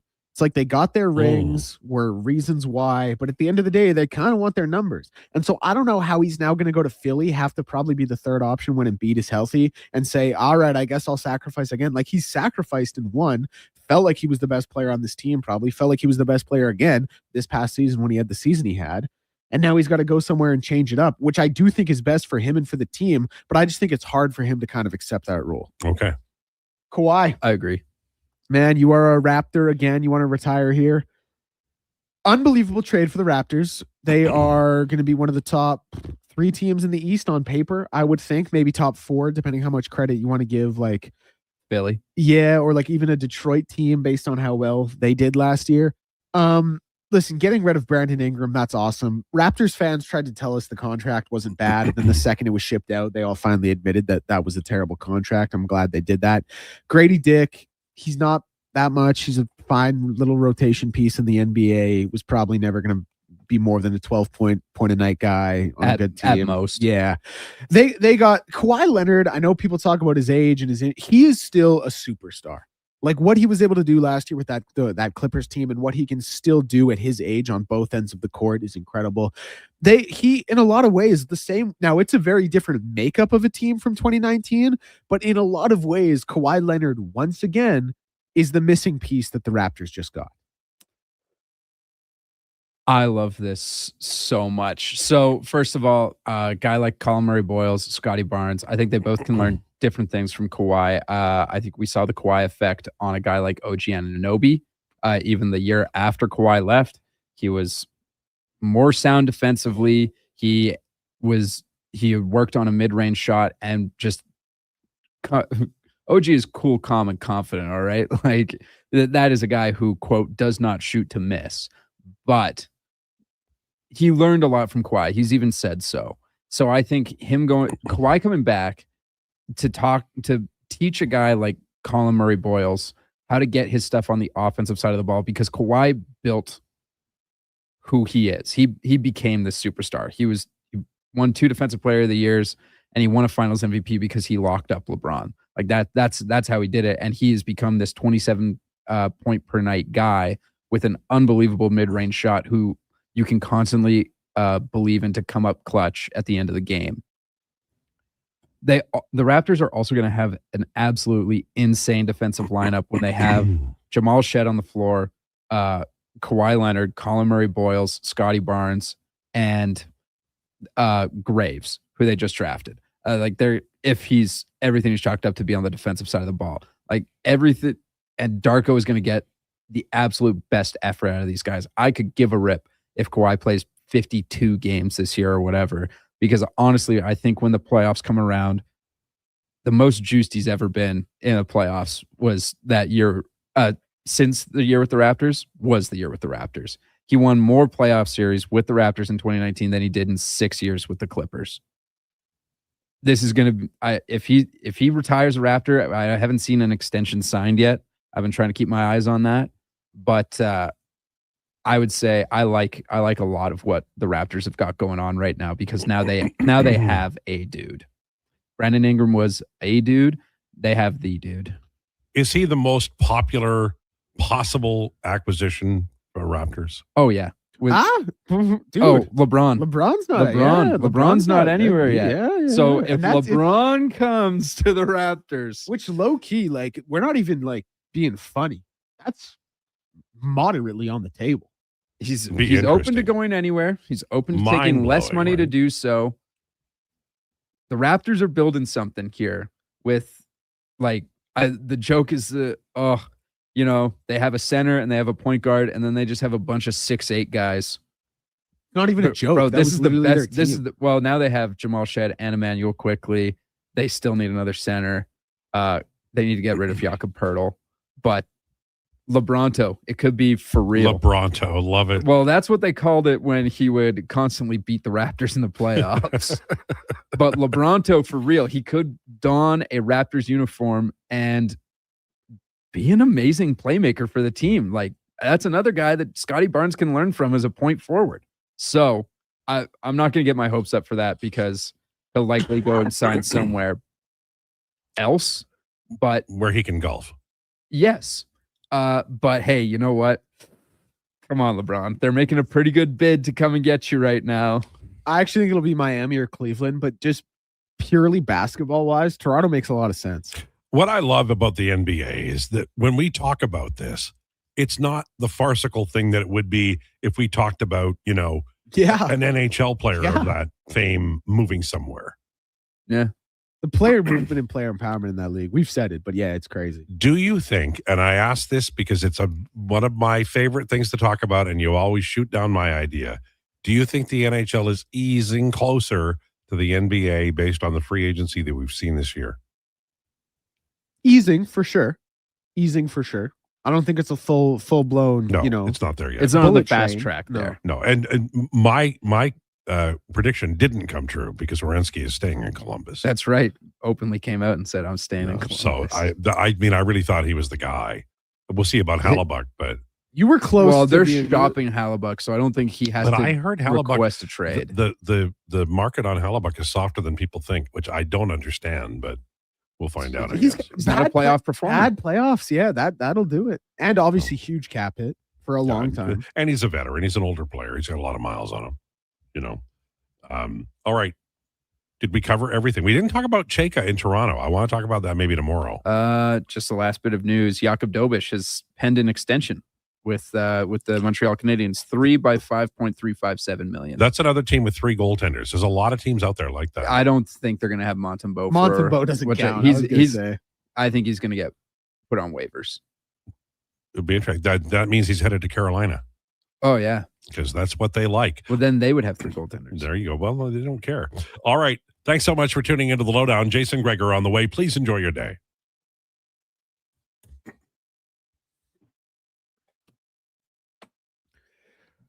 Brought to you by Sean Cunningham of Remax Real Estate. For your next move in the Edmonton or area, call or text Sean directly, 780-265-0165. Jakob Dobish penning a 3-year deal to stay in Montreal, $3.75 million AAV. Alex Ovechkin to return for a 22nd NHL season with a 1-year deal worth up to $9 million with bonuses. Flames trading Coleman Mata to the Wild for Jacob Middleton and picks back. And in the FIFA World Cup right now, Spain leads Austria 1-0 at halftime. Portugal and Croatia at 5. Switzerland, Algeria at 9. MLB scores. CV Reds up big on the Brewers 6-2 in the top of the 7th. Marlins lead the Rockies 3-1. Pirates beat the Phillies 6-1 earlier today. In the late game in the league will be the Padres and Dodgers at 8-10. I'm Declan Krueger. This has been a Sports 1440 update.